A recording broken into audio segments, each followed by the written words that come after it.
तो ये पहला टॉपिक है। ऐसे करके हम लोग एक एक करके चीज़ों को क्लियर करेंगे।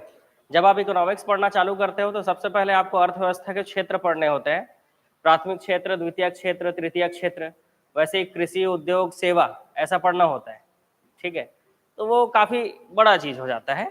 लेकिन अर्थव्यवस्था को समझने के लिए अर्थव्यवस्था का जो प्लानिंग है, ठीक है, इकोनॉमिक जो प्लानिंग है या इसी को आर्थिक नियोजन हम कहते हैं, क्योंकि देखो इतना पैसा तो हमारे पास है नहीं, हमारे देश के पास, कि हम इंफ्रास्ट्रक्चर डेवलप कर सकें उतना, मतलब जितना का हम लोग प्लानिंग करते हैं, जितना कमाएंगे उतना ही खर्चा कर पाएंगे। जैसे एक सिंपल सा चीज आप समझ सकते हो कि आपके घर में जितना पैसा आता होगा उसी के हिसाब से आप खर्चा करोगे। ठीक है, इतना पैसा तो है नहीं कि हम 4 शहरों में 4 बंगला बनवा लें। ठीक है, ऐसा समझ रहे हो ना मामला। तो वैसे ही भारत के पास भी उतना पैसा नहीं है जितना पैसा अमेरिका के पास है, चीन के पास है। समझ रहे हो, जैसे अमेरिका की अगर बात करें हम, 21 ट्रिलियन इकोनॉमी है, 21 ट्रिलियन डॉलर। जैसे आप मिलियन सुने होंगे, मिलियन के बाद बिलियन होता है और बिलियन के बाद ट्रिलियन होता है। समझ रहे हो। और चाइना का 15 ट्रिलियन इकोनॉमी है और हमारा जो है वो 3.75 है। समझ रहे हो, उनके मुकाबले में। समझ, तो उसी हिसाब से आप समझ सकते हो, पैसे के मामले से आप समझ सकते हो। तो उतना ही पैसा है, जितना पैसा है उतने में ही हमको घर चलाना होता है परिवार के हिसाब से अगर देखा जाए। तो वैसे ही भारत को चलाने के लिए जितना हमको इनकम होगा, ठीक है, जितना हमको इनकम होगा उसी के हिसाब से हम क्या करेंगे, खर्चा करेंगे। जितना पैसा आएगा उस हिसाब से रेलवे का विकास करेंगे, रक्षा जो मंत्रालय है उसको बजट देंगे। तो इस तरह से क्या किया जाता है, प्लानिंग किया जाता है। तो ये प्लानिंग का शुरुआत कहाँ से होता है, तो वहीं से होता है जहां हमारा देश आजाद हुआ, उसके बाद ही प्लानिंग चालू हुआ होगा।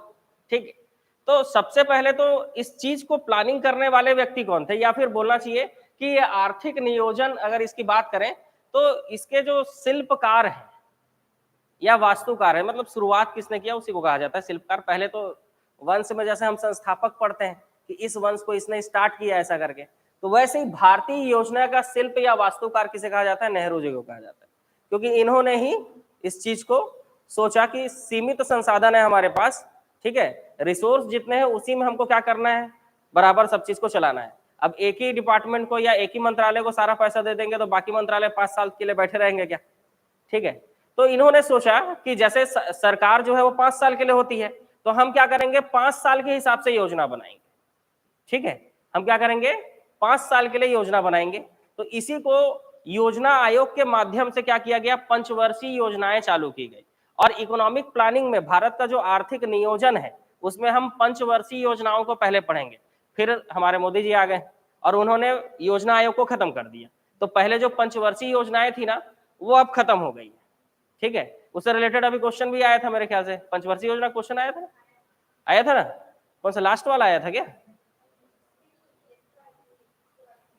अच्छा पता नहीं आया था, लेकिन अभी अभी पंचवर्षीय योजना का क्वेश्चन शायद किसी एग्जाम में आया हुआ था। ठीक, तो उससे क्वेश्चन आते हैं। ठीक, इसी पे हम लोग बात करेंगे कि जो भारत में आर्थिक नियोजन है कि अर्थव्यवस्था को सुदृढ़ करने के लिए किस तरह से प्लानिंग किया गया, इसकी शुरुआत कहां से होती है। तो विश्व का पहला देश जो है वो यूएसए है जिसने इकोनॉमिक प्लानिंग को शुरू किया। ठीक है, इसलिए आज जो सबसे आगे है। ठीक, हम तो गुलाम थे उस समय। ठीक है ना।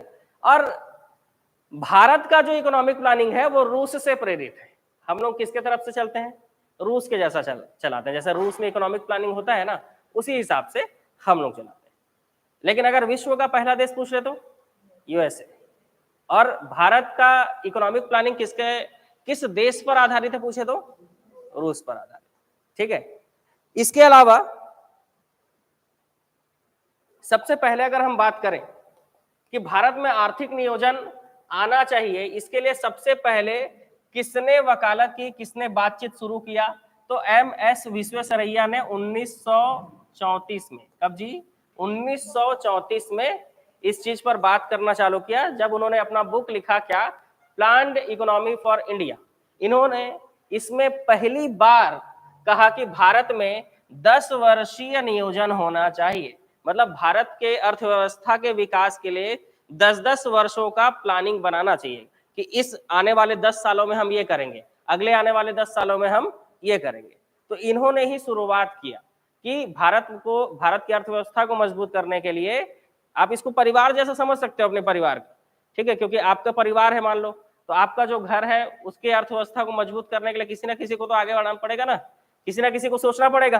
तो वैसे ही भारत भी एक परिवार है समझ लो, और उस हिसाब से आप सोचोगे तो समझ में आएगा कि हाँ अर्थव्यवस्था को, क्योंकि पैसा रहेगा तभी तो कुछ कर पाएंगे, पैसा ही नहीं रहेगा तो कहाँ कुछ कर पाएंगे, समझ गए। इसलिए, और पैसा आएगा कहाँ से, कमाएंगे तब आएगा, और जब कमाएंगे तो आएगा तो खर्चा भी है बहुत सारा, तो सारे खर्चों को मेंटेन करना पड़ता है ना जी। जैसे बच्चों के स्कूल का खर्चा है, कोचिंग का खर्चा है, बुक्स का खर्चा है, ड्रेस का खर्चा है, ट्रांसपोर्ट का खर्चा है, तो हर चीज को मेंटेन करना पड़ता है कि नहीं।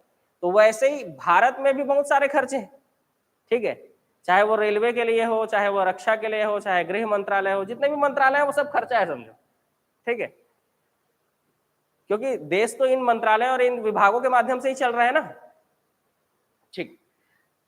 इसके अलावा उसके बाद क्या हुआ 34 में, तो चलो विश्वेश्वरैया जी ने बात करना चालू कर दिया कि हाँ भारत में आर्थिक नियोजन आना चाहिए, इकोनॉमिक प्लानिंग आना चाहिए। उस समय तो हम गुलाम थे, लेकिन इस समय तक लगभग ये समझ में आ गया था कि देश बहुत जल्द क्या हो सकता है, आजाद हो सकता है। और इस समय जो है भारतीयों का दबदबा धीरे धीरे बढ़ते जा रहा था अंग्रेजों के ऊपर, ठीक है ना। तो नया नया प्लानिंग करते थे, बताया ऐसा होना चाहिए, ऐसा होना चाहिए करके बातचीत चालू हो गई थी। वैसे तो 1938 में अगर बात करें हम, तो 1938 में कांग्रेस नियोजन समिति की स्थापना की गई, जिसके अध्यक्ष थे नेहरू, ठीक है। कांग्रेस नियोजन समिति की स्थापना की गई, जिसके अध्यक्ष थे क्या, कौन थे, नेहरू, ठीक है। लेकिन अब नेहरू जो तो राजनीति वाले आदमी हैं, ठीक, तो ये प्लानिंग को कैसे करेंगे, ठीक है ना, ये तो राजनीति वाले आदमी हैं कि मतलब देश को कैसे चलाना है इस चीज के लिए। तो इकोनॉमिक प्लानिंग के लिए ऐसे लोगों की जरूरत चाहिए जो पूंजी, जिनके पास पैसा हो, है ना, पैसा है तो अभी तो लोग बोल पाएंगे कि हाँ हम इतना पैसा इसमें खर्चा कर सकते हैं, इतना पैसा इसमें खर्चा कर सकते हैं। तब जो है 1944 में, है ना, 1944 में 8 उद्योगपतियों द्वारा, जैसे आरडी टाटा, बिरला, जो भी आप नाम सुन रहे हो ना, बड़े बड़े, है ना, दलाल, ये सब लोग जो है, इन्होंने बोला कि हम लोग क्या करेंगे, 15 वर्षीय नियोजन की वकालत की इन्होंने। मतलब जहां विश्वेश्वरैया जी ने क्या बोला कि 10 सालों का प्लानिंग होना चाहिए, इन्होंने कहा कि प्लानिंग 15 सालों के लिए होना चाहिए। आप सोचो, कोई प्लानिंग आप अभी कर रहे हो कि हाँ एक ब्रिज बनाना है, ठीक है, और उसको बनने में 15 साल लगा दे रहे हो, मतलब उसको पैसा आप धीरे धीरे करके 15 साल लगा दोगे, तो ये बहुत लॉन्ग टर्म नहीं हो जाएगा। सरकार बदल जाएगी 15 साल में तो 2-3 बार, तो प्रोजेक्ट रुक नहीं जाएगा जी। जैसे आपका बेरोजगारी भत्ता रुक नहीं गया होता है, सरकार बदल गई तो रुक गया ना, बस बात ऐसे ही है, ठीक है। तो कुल मिला के जो है, कुछ लोगों ने कहा कि प्लानिंग जो है इसकी शुरुआत गांव से होनी चाहिए, ठीक है, तो शहरों का क्या होगा। 1945 में जो एमएन रॉय थे, इन्होंने कहा कि लघु उद्योगों पे जोर देना चाहिए, क्योंकि बड़े बड़े उद्योग लगाने के लिए बड़ा पैसा चाहिए, छोटे छोटे उद्योग लगाने के लिए उतना ज्यादा पैसा नहीं चाहिए। जो यहाँ के नॉर्मल जो पूंजीपति हैं उन लोग क्या कर सकते हैं, लघु उद्योगों को बढ़ावा दे सकते हैं। तो इनका कहना ये था, ठीक है। ऐसा करते करते आप समझिए 15 मार्च 1950, ये आपके लिए एक इंपॉर्टेंट डेट हो सकता है, क्योंकि इस दिन ही योजना आयोग की स्थापना की गई। वो योजना आयोग जो इतने सालों तक क्या कर रही थी, भारत के लिए योजनाएं बना रही थी, ठीक है। पंचवर्षीय योजना के बारे में आप सुने होंगे, 12 पंचवर्षीय योजना पढ़ना है आपको। इस योजना आयोग का गठन कब हुआ, 15 मार्च 1950, 15 मार्च 1950। और योजना आयोग की स्थापना हुई। योजना ही क्या करती थी जी, तो पंचवर्षीय योजनाओं का निर्माण करती थी। फिर जान रहे हो देश की राजनीति में परिवर्तन हुआ 2014 में, हुआ कि नहीं हुआ। कांग्रेस से कौन आ गया फिर, बीजेपी, ठीक है ना। इन्होंने क्या किया, 1 जनवरी 2015 पहले ही दिन, 2015 14 में आए, 15 के पहले ही दिन, 2015 के पहले ही दिन इन्होंने क्या किया, नीति आयोग की स्थापना कर दी। क्या कर दिया, नीति आयोग। मतलब अब योजना आयोग का जगह कौन ले लेगा, नीति आयोग, ठीक है। मतलब योजना आयोग जो काम कर रही थी अब वो कौन करेगा, नीति आयोग करेगा, ठीक है। मुख्य रूप से हमको आंकड़े ही समझने हैं आज के क्लास में, लेकिन थोड़ा सा बैकग्राउंड समझना जरूरी है। पंचवर्षीय योजना इंपॉर्टेंट है। आगे भी काम आएगा आपको, क्योंकि पंचवर्षीय योजनाएं लास्ट 2017 तक थी, उसके बाद खत्म हो गई, लेकिन आज भी उससे क्वेश्चन पूछा जाता है। ठीक है, तो ये एक ऐसा टॉपिक हो गया ना पंचवर्षीय योजना, जो मतलब एक बार पढ़ के रख लिए, ठीक है, और उसी को फिर रिवीजन कर करके जा रहे हैं, कभी भी एग्जाम में आया क्वेश्चन बनाना है। ठीक है, तो याद रखेंगे योजना आयोग ने अब तक कितने पंचवर्षीय योजनाएं बनाए? 12। उसके बाद तो उनको देखो 15 में जैसी नीति आयोग बनाया गया, योजना आयोग को समाप्त कर दिया गया। ठीक है ना, योजना आयोग को क्या कर दिया गया? समाप्त कर दिया गया। ठीक है, चलो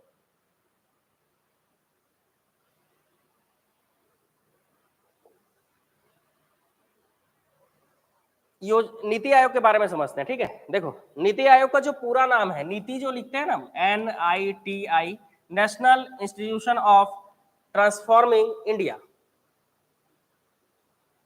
भारतीय राष्ट्रीय प्रवर्तन संस्थान। नाम में ही है क्या? ट्रांसफॉर्मिंग, है ना, प्रवर्तन, मतलब इंडिया को क्या करना है? बदलना है। ठीक है, इस नीति मतलब योजना आयोग से, योजना आयोग को बंद करके नीति आयोग को बनाने का ही ये फायदा हुआ है कि लगभग 2 ट्रिलियन इकोनॉमी थी, वो डबल हो गई है, पता है, कुछ ही सालों में 3.75 और 4 होने वाले हैं हम लोग।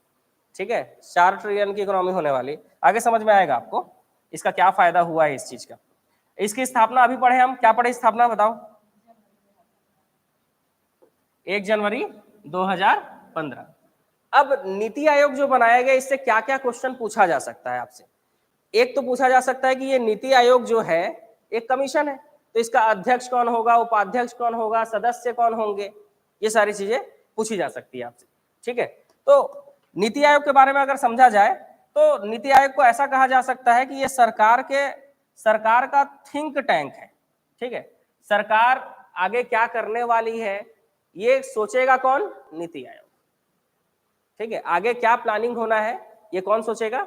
नीति आयोग सोचेगा। नीति आयोग का अगर संरचना हम देखें, देखो इसे सरकार का थिंक टैंक कहा जाता रहा है।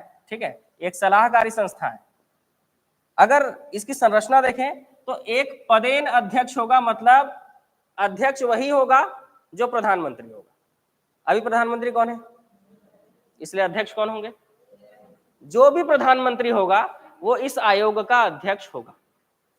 ठीक है, अभी जो प्रधानमंत्री है वही इस आयोग के अध्यक्ष है। क्लियर? उपाध्यक्ष की बात करें तो ये चेंज हो गए हैं। उपाध्यक्ष कौन हो गए हैं? सुमन बेरी। पहले अरविंद पनगड़िया थे, फिर राजीव कुमार, फिर अब सुमन बेरी। तो ये चेंज हुए हैं, तो ये इंपॉर्टेंट है आपके लिए कि नीति आयोग के उपाध्यक्ष का नाम बताइए। नीति आयोग के CEO सुब्रमण्यम, BR सुब्रमण्यम, ये चेंज हो गए हैं। ठीक है, तो जो चेंज हो गए हैं वो आपसे पूछ सकते हैं। सदस्यों की बात करें तो पूर्णकालिक सदस्य, विशेष आमंत्रित सदस्य, ऐसे करके हम लोग को 10-12 नाम पढ़ने होंगे सदस्यों का।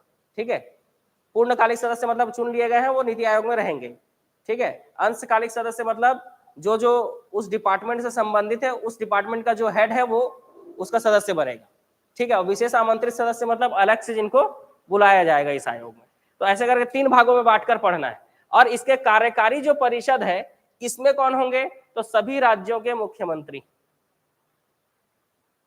सभी राज्यों के मुख्यमंत्री नीति आयोग के कार्यकारी परिषद के सदस्य होंगे। इसके अलावा यूनियन टेरिटरी के प्रशासक, क्योंकि किसी यूनियन टेरिटरी में किसी को मुख्यमंत्री कहा जाता है, तो किसी को कमिश्नर कहा जाता है, किसी को आयुक्त कहा जाता है, किसी को प्रशासक कहा जाता है, ऐसा। ठीक है, तो जितने भी हमारे 28 राज्य और 8 केंद्र शासित प्रदेश के जो वास्तविक प्रमुख है ना, जैसे वास्तविक प्रमुख राज्यों में वास्तविक प्रमुख कौन होता है जी? मुख्यमंत्री। और केंद्र शासित प्रदेशों में अलग अलग नाम है, कहीं पर प्रशासक बोलते हैं तो कहीं पर आयुक्त तो कहते हैं। ठीक है, तो उनको क्या किया जाएगा? इसके कार्यकारी परिषद में रखा जाएगा। ठीक, तो अब आ गया बात सदस्यों का। पूर्णकालिक सदस्यों की बात करें तो 3 पूर्णकालिक सदस्यों को आपको याद रखना है। एक रमेश चंद्र को, है ना, इनको कृषि के लिए 2016 में ही उठा लिया गया था, ये इसके पूर्णकालिक सदस्य नीति आयोग के।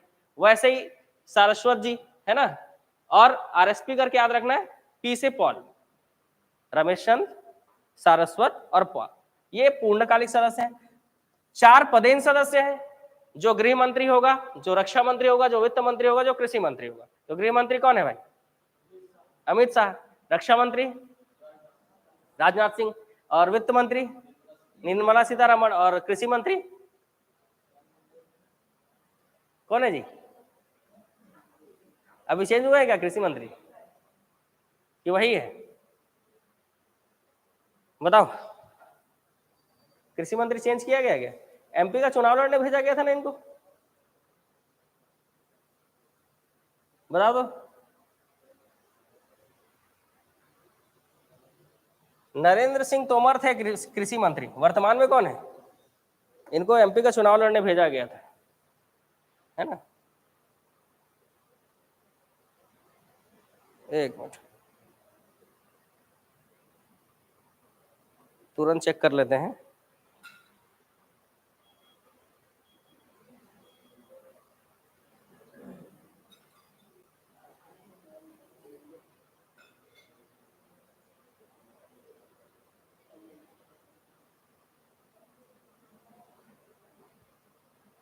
यही है, अभी भी यही है, यही है नरेंद्र सिंह तोमर। ठीक है, पता नहीं पद से इस्तीफा दिया है कि नहीं उन्होंने। ठीक है, विशेष आमंत्रित सदस्य की अगर बात करें तो नितिन गडकरी को आप जानते हो, सुने हो कि नहीं? ठीक है, गहलोत, पीयूष गोयल का नाम आपने सुना होगा, और इंद्रजीत सिंह। तो ये दोनों का नाम भले आपने नहीं सुना होगा, थावर चंद्र गहलोत और इंद्रजीत सिंह, ये दोनों आपको अलग से याद रखना है। नितिन गडकरी और पीयूष गोयल का नाम तो आपने सुना है। ठीक है, तो ये 4 विशेष आमंत्रित सदस्य हैं। तो ये जो है नीति आयोग की संरचना है, एक अध्यक्ष होगा, एक उपाध्यक्ष होगा, एक सीईओ होगा, और ये इतने सारे सदस्य होंगे। ठीक है, ये सब लोग क्या करेंगे? तो ये सब लोग भारत की अर्थव्यवस्था में आगे क्या प्लानिंग करना है, कैसे प्लानिंग करना है, ये सारी चीजों पर ये सब लोग क्या करते हैं? चर्चा करते हैं। ठीक है, तो ये हुआ नीति आयोग। लेकिन अभी भी क्वेश्चन योजना आयोग के बनाए गए पंचवर्षीय योजनाओं से पूछा जाता है। ठीक है, इसीलिए एक एक पंचवर्षीय योजना आपके लिए इंपॉर्टेंट है कि हर पंचवर्षीय योजना का मॉडल किसने दिया, वो पंचवर्षीय योजना कब आया, और पंचवर्षीय योजना के बीच में छुट्टी भी कब था, योजना अवकाश भी रहा है। ठीक है, और उस पंचवर्षीय योजना में क्या हुआ, एक एक करके पढ़ना है। 12 है टोटल। ठीक है, अब समझ रहे हो मामला गड़बड़ होने वाला है आगे। ठीक है, तो यहां से चालू होगा आपका पंचवर्षीय योजना। प्रथम पंचवर्षीय योजना देश आजाद होने के बाद 1951 से 56 के लिए लाई गई, क्योंकि पंचवर्षीय योजना है तो कितने सालों के लिए होगी? 5 साल। ठीक है, 1951 से 56। इसको हेराल्ड डोमर मॉडल कहा जाता है, क्योंकि इन्होंने ही दिया। ठीक है, ये योजना में प्राथमिकता दी गई थी कृषि को,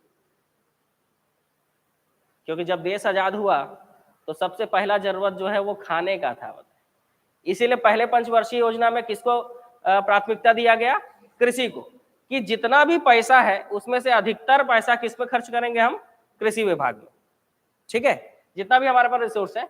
इसीलिए 2 अक्टूबर 1952 में इसी पंचवर्षीय योजना के तहत सामुदायिक विकास कार्यक्रम की शुरुआत की गई, और 1955 में बहुउद्देशीय परियोजना चालू की गई, भाखड़ा नांगल डैम, हीराकुंड डैम, दामोदर घाटी नदी परियोजना। क्यों? क्योंकि डैम बनाएंगे तब तो उसके पानी से क्या होगा? सिंचाई होगा, और सिंचाई होगा तो खेती होगा, बढ़ेगा। पानी मिलेगा किसानों को तब तो खेती हो पाएगा जी, क्योंकि सूखा की एक बहुत बड़ी समस्या हुआ करती थी उस समय। अब तो सिंचाई के काफी साधन हो गए, है ना, क्योंकि डैम ही इतने सारे बन गए हैं।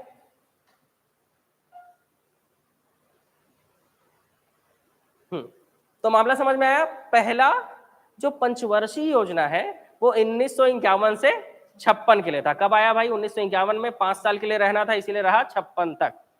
ठीक है, और इसमें प्राथमिकता कृषि को दी गई, और कृषि को दी गई मतलब कैसे कृषि को बढ़ावा दिया गया होगा? तो एक तो सामुदायिक विकास कार्यक्रम चालू किया गया। ठीक है, सामाजिक वानिकी चालू की गई कि आम के पेड़ के साथ ये भी पेड़ लगाओ, ये सब चीजें।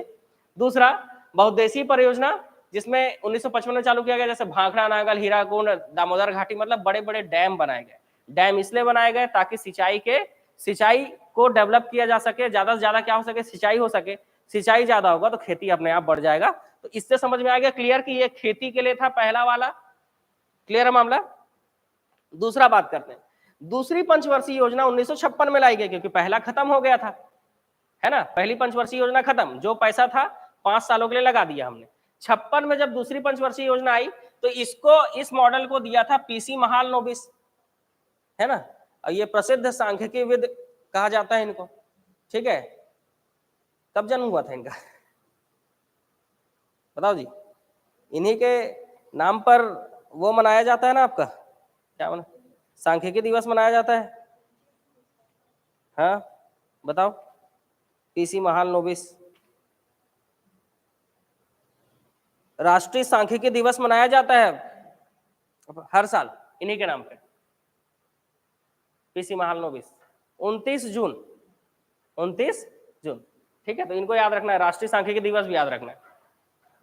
इन्होंने बोला कि हम किसको बढ़ावा देंगे, अब उद्योग को देंगे। पहले 5 वर्षों में जो भी हमारे पास पैसा था, जो भी हमारे पास रिसोर्स था, हमने सब किस पे लगा दिया, कृषि पे लगा दिया।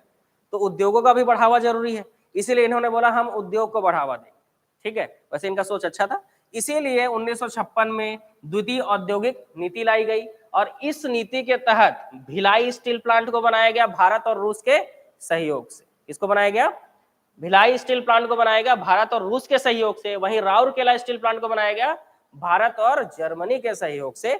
वहीं पर दुर्गापुर स्टील प्लांट को बनाया गया भारत और ब्रिटेन के सहयोग से, ठीक है। अब समझ में आ रहा है। दूसरा वाला जो मोटा मोटी दिमाग में सेट करते चलो कि कौन से पंचवर्षीय योजना में क्या हुआ था। पहले पंचवर्षीय योजना में कृषि के लिए था, है ना, हेराल्ड डोमर मॉडल कहा जाता है इसको, और इसमें जो है बड़े बड़े नदी घाटी परियोजनाएं बनाई गई, ठीक है, उसके लिए पैसा दिया गया। द्वितीय पंचवर्षीय योजना पीसी महालनोबिस मॉडल कहा जाता है, ठीक है। और इनका तो पूरा जिंदगी ही उद्योगों को बढ़ावा देने में निकल गया। तो ये जो है इन्होंने उद्योग को बढ़ावा देने की बात कही और इसी के तहत इन्होंने द्वितीय औद्योगिक नीति इन्हीं से संबंधित है, ठीक है। जो द्वितीय औद्योगिक नीति है ना, उनके जारीकर्ता यही है, पीसी महालनोबिस, ठीक है। तो इस नीति के तहत इन्होंने पहले तो द्वितीय औद्योगिक नीति बनाया। इस नीति के तहत 3 बड़े प्लांट लग गए, भिलाई स्टील प्लांट बनाया गया, राउरकेला स्टील प्लांट बनाया गया, और तो आपसे पूछा, देखो भिलाई वाला तो आपको पता है कि भिलाई वाला स्टील प्लांट भारत और रूस के सहयोग से बना था। अब राउरकेला वाला आप देख रहे होगे आज पहली बार कि भारत और किसके सहयोग से, जर्मनी। और वैसे ही आपका दुर्गापुर स्टील प्लांट किसके किसके सहयोग से, भारत और ब्रिटेन के सहयोग से। तो ये वाला भी चीज समझ में आ गया। इस योजना के समय नेहरू जी ने बहुउद्देशीय परियोजनाओं को आधुनिक भारत का मंदिर कहा था। तो ये जो परियोजनाएं थी, इसी को नेहरू जी ने क्या कहा था, आधुनिक भारत का मंदिर। तो ऐसा पूछेगा कि बहुउद्देशीय परियोजनाओं को आधुनिक भारत का मंदिर किसने कहा, तो नेहरू जी ने। ऐसा आ चुका है वैसे क्वेश्चन, ठीक है। तो ये तीनों चीज आपको याद रखेंगे। तीसरा देखिए, है ना, ऐसी करके एक एक खत्म होगा भाई। तीसरा जो मॉडल, तीसरा जो पंचवर्षीय योजना है वो कब आएगा, अब 1961। देखो 51 से 56 में पहला, तो दूसरा वाला कब, 56 से 61। तो अगला कब आएगा, 61 से 66, अगले 5 साल के लिए, ठीक है। इसको सैंडी और चक्रवर्ती मॉडल कहा जाता है। क्या कहा जाता है, सैंडी और चक्रवर्ती मॉडल। ये इसमें प्राथमिकता दी गई आत्मनिर्भर भारत, आत्मनिर्भर और स्वस्फूर्त भारत, ठीक है। इसमें क्या लक्ष्य रखा गया जी, तो इसमें लक्ष्य रखा गया आपका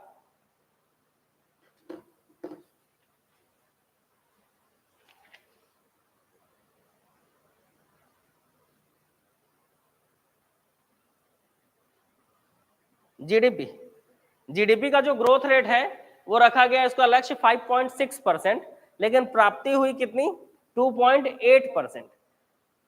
अगर 12 पंचवर्षीय योजना में अगर देखा जाए कि सबसे असफल योजना कौन सी रही, तो तीसरी वाली रही। ऐसा क्यों, क्योंकि 1962 में भारत चीन युद्ध हुआ था, ठीक है। देश की हालत वैसे भी क्या थी, खराब थी, और हम जो है युद्ध हार भी गए थे। तो जो युद्ध हारता है उसको बहुत नुकसान होता है ना। इसलिए जो ग्रोथ रेट 5.6% था, जिस चीज का टारगेट, वो कहाँ मिला, कितना, 2.8, समझ रहे हो, आधा मिला।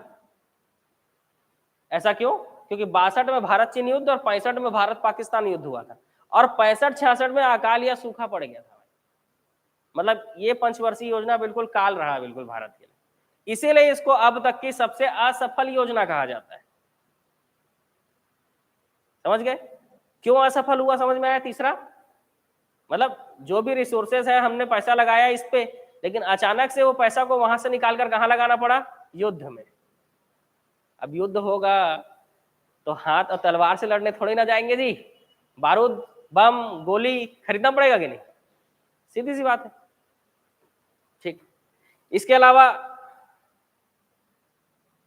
इस पंचवर्षीय योजना में और क्या क्या हुआ, तो बोकारो स्टील प्लांट सुने हो, बोकारो स्टील प्लांट जो है इसकी स्थापना की गई भारत और रूस के सहयोग से, और 1965 में कांडला में एशिया का पहला निर्यात प्रसंस्करण जोन बनाया गया।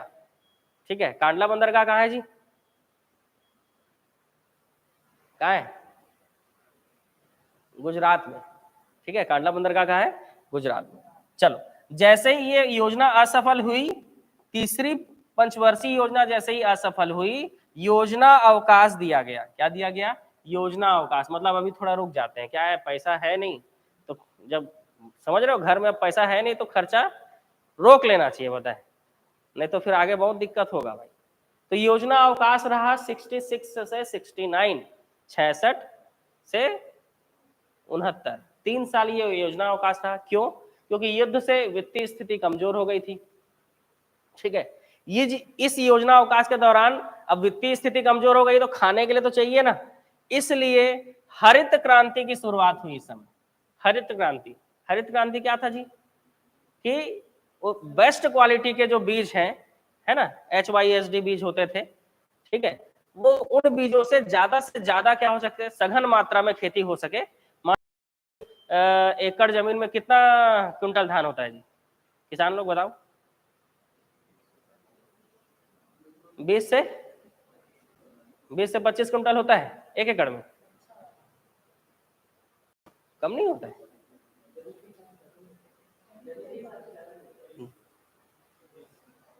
20-30 होता है।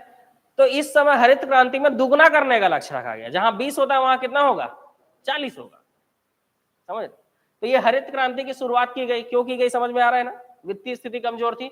और 1966 में दूसरी बार मुद्रा का अवमूल्यन किया गया। ऐसे मुद्रा के अवमूल्यन कई बार हुए हैं, पता है, ठीक है, मुद्रा गिराया जाता है, सीधी सी बात है। जैसे इससे क्या होता है, जैसे पहले $1 1 रुपया के बराबर था, आज $1 को रुपया में कन्वर्ट करें तो 82 हो गया है, 82, है ना। तो ये धीरे धीरे हमारा क्या हो रहा है, अवमूल्यन हो रहा है, बताए, मुद्रा का हमारे, है ना, हमारी जो हमारा रुपया जो है वो क्या हो रहा है, कमजोर हो रहा है। ठीक है ना, आप समझो, अब आप अमेरिका जाओगे तो वहां कोई चीज $5 का है, मतलब उनके हिसाब से ₹5 का है, आपके हिसाब से ₹400 का है, मतलब आप वहां का $5 और यहाँ का ₹400, समझ लो, कोई ₹400 दोगे तो वो $5 के बराबर होगा। मतलब आपका समझ लो, सीधी सीधी सी बात है कि एक ₹100 का नोट वहां का $1 के नोट के बराबर हो जाएगा, धीरे धीरे करके। ऐसा मतलब रुपया का स्थिति गिरते जा रहा है। ठीक है, ऐसा क्यों होता है, ऐसा होता है कर्जा लेने से। ठीक है, क्योंकि हम क्या करते हैं, अब देखो यार, घर है, ठीक है, तो खर्चे तो हैं, आप कमा नहीं पा रहे हो, उतना नहीं कमा पा रहे हो, लेकिन खर्चा तो, कुछ खर्चे ऐसे हैं जो आपको करना ही पड़ेगा। जैसे बिजली बिल तो आपको देना ही पड़ेगा ना, है ना, बिजली बिल आपको देना ही पड़ेगा, खाने का राशन का जो खर्चा है वो देना ही पड़ेगा। ठीक है, और उसके बाद कुछ थोड़े बहुत शौक है, उसको पूरा करने के लिए आप क्या कर लोगे, लोन ले लोगे, है ना। तो जैसे ही आप लोन लोगे तो सीधी सी बात है, आपके घर का स्थिति थोड़ा डाउन होगा। क्यों, क्योंकि जहां आपका इनकम उतना ही है, इनकम तो बढ़ नहीं रहा ज्यादा, इनकम आपका उतना ही है, लेकिन आप क्या कर रहे हो, लोन पे लोन लिया जा रहा है, तो उसी इनकम का कुछ हिस्सा आप लोन पटाने में दे दे रहे हो, लोन में दे दे रहे हो, तो बाकी जो हिस्सा बचा उसी से आपको घर चलाना है। ठीक है, तो इसके लिए हम लोग क्या करते हैं, फिर एक कर्ज को दबाने के लिए दूसरा कर्ज लेते हैं, समझ रहे हो। तो ऐसे ही जो है कर्जा लेते लेते, कर्जा लेते लेते, समझ रहे हो, ऐसा रुपया का हालत आज ऐसा हो गया। ठीक है, चलो यहां तक मामला समझ में आ गया होगा मेरे ख्याल से। पहली पंचवर्षीय योजना समझ में आ गया, कृषि को बढ़ावा दिया हमने, दूसरे में उद्योग को, और तीसरे में हमारा घाटा हो गया भाई। क्यों, भारत चीन युद्ध 62, भारत पाकिस्तान युद्ध 65, सूखा पड़ गया, मतलब उतना युद्ध काफी नहीं था कि सूखा भी पड़ गया 65-66 में, समझ रहे हो। लेकिन उस चीज से निपटने के लिए योजना अवकाश तो दिया ही गया। इस योजना अवकाश के दौरान हरित क्रांति की शुरुआत की गई। भारत में हरित क्रांति के जनक कौन है जी, MS स्वामीनाथन। कौन है, MS स्वामीनाथन। ठीक है। और फिर इसी हरित क्रांति का आज देखा जाए प्रभाव है कि आज रिकॉर्ड प्रोडक्शन होता है। पिछले वीडियो में आपने देखा होगा, कृषि वाला टॉपिक में पढ़ा रहा था, उसमें मैंने बताया था हर साल पिछले साल से ज्यादा ही उत्पादन होता है। ठीक है, हर चीज का रिकॉर्ड प्रोडक्शन हमारे यहाँ। ठीक है, चलो नेक्स्ट आएंगे हम चौथी पंचवर्षीय योजना में। ठीक है, चौथी पंचवर्षीय योजना की हम बात करें अगर, तो जो चौथा पंचवर्षीय योजना है, ठीक है, ये 69 में चालू हुआ। क्यों 69 में चालू हुआ? क्योंकि 3 साल बीच में क्या था? योजना अवकाश था। इसको गाडगिल मॉडल कहा जाता है क्योंकि इन्होंने ही दिया है। इसके अलावा स्थिर विकास और आत्मनिर्भरता पर बल दिया इन्होंने। किस पर बल दिया? स्थिर विकास और आत्मनिर्भरता। इसी के समय 19 जुलाई 1969 राष्ट्रीयकरण किया गया। 14 बड़े बैंकों का राष्ट्रीयकरण किया गया। ठीक है, इसमें MRTP एक्ट लगाया गया है ना, मोनोपोली रेस्ट्रिक्शन ट्रेड पॉलिसी, मतलब किसी भी क्षेत्र में किसी भी व्यक्ति का मोनोपोली नहीं चलेगा। ठीक है, इसके अलावा ऑपरेशन फ्लड की शुरुआत की गई। श्वेत क्रांति, श्वेत क्रांति मतलब डेयरी प्रोडक्शन है ना, दुग्ध उत्पादन। श्वेत क्रांति की शुरुआत की गई। फिर हो गया 1971 में भारत पाकिस्तान युद्ध, पर ये वाला हम लोग जीत गए थे। ठीक है ना, तो ज्यादा फर्क नहीं पड़ा। इसीलिए पांचवी पंचवर्षीय योजना आ गई 1974 में। ठीक है, अब क्या हुआ देखते हैं। पांचवी पंचवर्षीय योजना 1974, कौन है इस समय प्रधानमंत्री? इंदिरा गांधी। गरीबी हटाओ, समझ रहे, गरीबी हटाओ का नारा दिया इन्होंने। किसका नारा दिया? गरीबी हटाओ देश बचाओ। ठीक है, इस मॉडल को दिया है डीपी धर ने, और इस मॉडल पे पूरा जोर दिया गया गरीबी हटाने पर।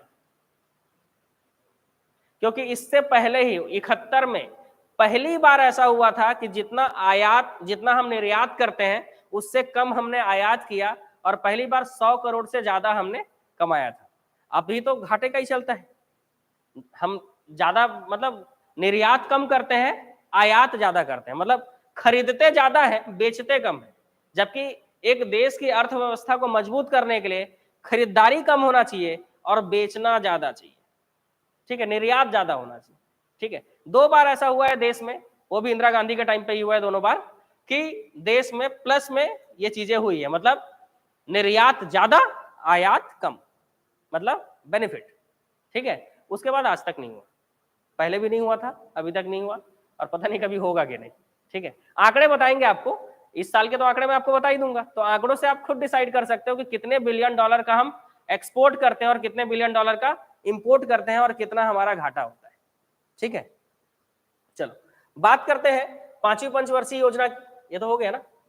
छठवें पंचवर्षीय योजना की बात करेंगे। रुको, पांचवा कंप्लीट कहाँ हुआ है जी? गरीबी पर जोर दिया गया। अब गरीबी कैसे हटाएंगे? तो इंदिरा गांधी ने चलाया 1975 में 20 सूत्रीय कार्यक्रम, है ना। तो 20 सूत्रीय कार्यक्रम के तहत दूसरी बार 1976-77 में दूसरी बार व्यापार संतुलन हुआ, प्लस में बताया ना, एक बार 71 में हुआ था इन्हीं के समय पे, इसमें दूसरी बार हुआ 76-77 में, 2 बार हुआ है इनके ही समय पे। मतलब जो व्यापार संतुलन होता है उसमें हम प्लस पे गए थे। ठीक है, जैसे आप घर में एक दुकान खोल के रखे हो, जितना आप खरीद रहे हो, ठीक है, उससे कम आप बेच रहे हो तो आपको नुकसान ही होता रहेगा। ठीक है, जितना आप खरीद के ला रहे हो उससे ज्यादा आप बेच रहे हो, मतलब खरीद के लाने का मतलब आप जो है घर को चलाने के लिए जो चीजें चाहिए वो खरीद के ला रहे हो, और जो बेच रहे हो वो आपका खुद का प्रोडक्शन है, कि आप जो है चावल उगा रहे हो, दाल उगा रहे हो, जो भी उगा रहे हो या कुछ बना रहे हो, उस चीज को आप बेच रहे हो। तो जो चीजें बेच रहे हो जो खरीद रहे हो अलग अलग चीजें है ना। ठीक है, तो जो चीजें खरीद रहे हो वो कम हो गया और जो बेच रहे हो वो ज्यादा हो गया, तो आपका पैसा ज्यादा आएगा कि नहीं? तो ऐसा 2 बार हुआ है। ठीक है, 71 में और 76-77 में। वही लिखा हुआ है कि दूसरी बार व्यापार संतुलन हुआ था 76-77 में। ठीक है, और 77-78 में काम के बदले अनाज, ये नारा दिया किसने? इंदिरा गांधी ने, क्योंकि पैसे का बहुत दिक्कत था भारत में उस समय। ठीक है, क्यों दिक्कत था भाई? ऐसा क्या हो गया था?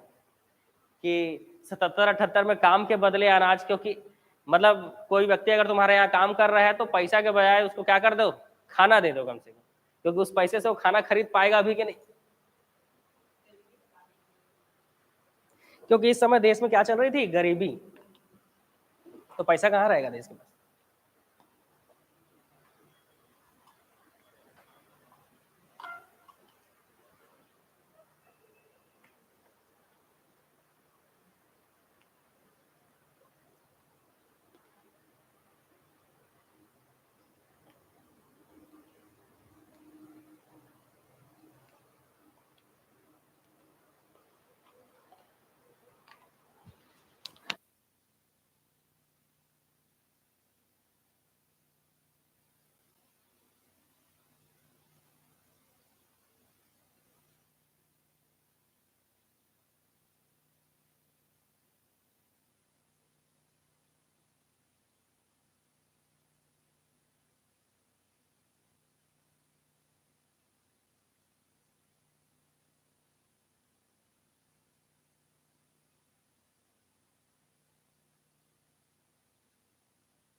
चलो आगे बढ़ते हैं ना।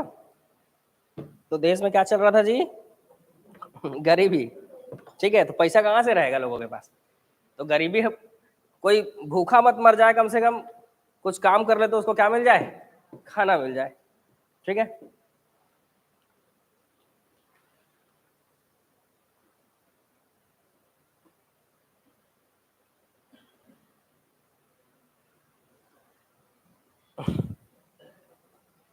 देख लो क्या बोल रहे हैं, क्या खा रहे हो सर जी, खाओगे हैं।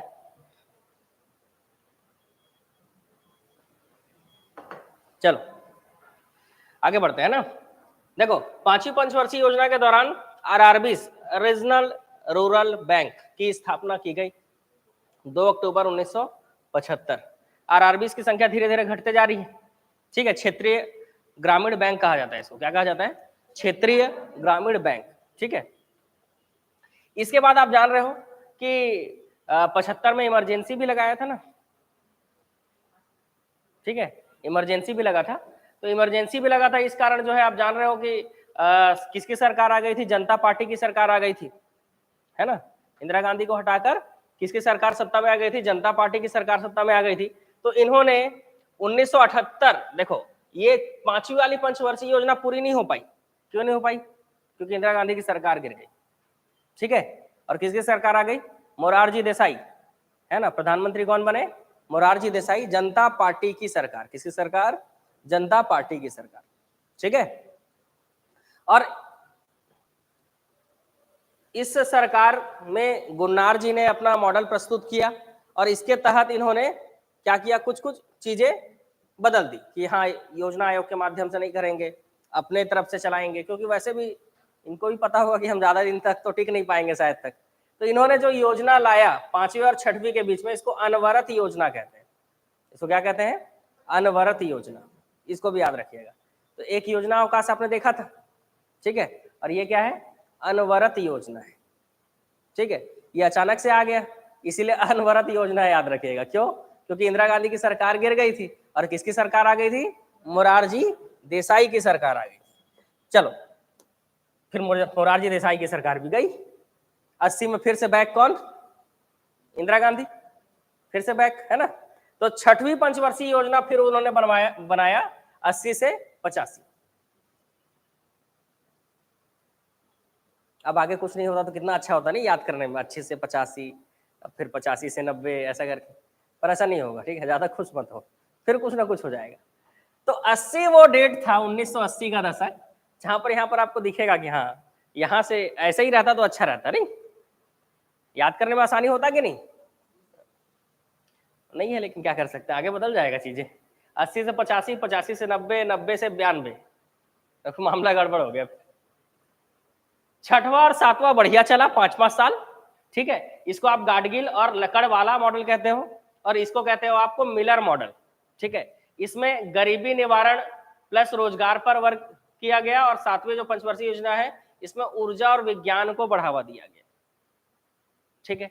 अब गरीबी निवारण के लिए क्या किया गया, तो सबसे पहले तो, और रोजगार देने के लिए सबसे पहले क्या किया गया, इसमें से खाद्यान्न में भारत को आत्मनिर्भर घोषित किया गया, कि अब जो है खाद्यान्न हमको बाहर से इंपोर्ट करने का जरूरत नहीं पड़ेगा, जितना हम खाते हैं उतना हम उगा लेंगे, उससे ज्यादा ही उगा लेंगे मतलब। तो खाद्यान्न में भारत क्या हो गया, आत्मनिर्भर हो गया, कि अब जो है हमको बाहर से इंपोर्ट करने की जरूरत नहीं है। खाद्यान्न मतलब भाई चावल, दाल, मोटे अनाज, ठीक है, गेहूं, ये सब खाद्यान्न फसलें होती है, ठीक है। और इसी समय 1982 में नाबार्ड की स्थापना की गई, ठीक है। 1982 में किसकी स्थापना की गई, नाबार्ड। सिफारिश किस समिति ने किया था, शिव रमन समिति। इंपॉर्टेंट है क्योंकि नाबार्ड के बारे में तो आप अलग से पढ़ते ही हो, पूरा एक चैप्टर, ठीक है। नाबार्ड के बारे में सुने होगे नहीं, ये क्या करती है नाबार्ड जो है, सूक्ष्म और लघु सिंचाई के लिए ऋण मुहैया कराती है, ठीक है, नाबार्ड, ठीक। इसके अलावा 15 अप्रैल 1980 6 बैंकों का राष्ट्रीयकरण किया गया, ठीक है। चलो, सातवीं पंचवर्षीय योजना में ऊर्जा विज्ञान पर बल दिया गया। ये एक सांकेतिक योजना थी, विज्ञान एवं तकनीकी विभाग में कि थोड़ा बहुत इधर भी पैसा दे देते हैं, तो विज्ञान एवं तकनीकी विभाग में पैसा देंगे, पर हो सकता है जितना पैसा दिए होंगे उससे ज्यादा दबा लिए होंगे, पहली बार मिला पैसा इस विभाग को, ठीक है। इसलिए हो सकता है इसको क्या कहा जाता है, सांकेतिक योजना। ये सिर्फ एक सांकेतिक योजना थी, ठीक। और राधाकृष्णन जो जी थे प्रोफेसर, इन्होंने इस योजना को जो 85 से 90 में हुआ, इसमें हिंदू वृद्धि दर की संज्ञा दी इन्होंने इसको।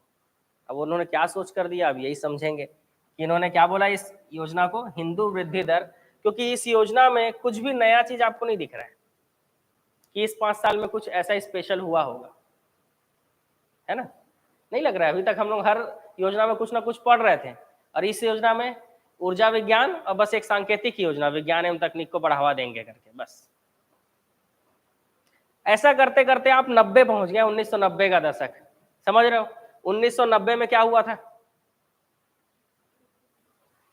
घाटा हुआ था, भुगतान संतुलन घाटा। हमारे पास 15 दिन का बस 15 दिन को, देश को 15 दिन का चलाने के लिए बस इतना ही पैसा था जितने में देश 15 दिन चल सकता था, ठीक है।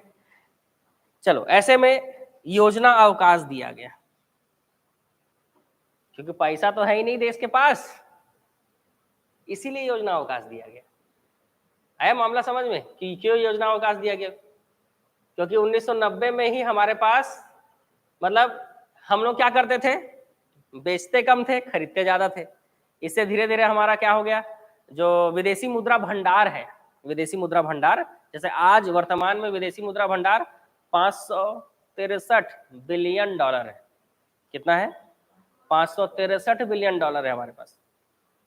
उस समय जीरो पे आने वाले थे, समझ रहे हो, मतलब सिर्फ 15 दिन का या एक सप्ताह का ही हमारे पास बचा हुआ था।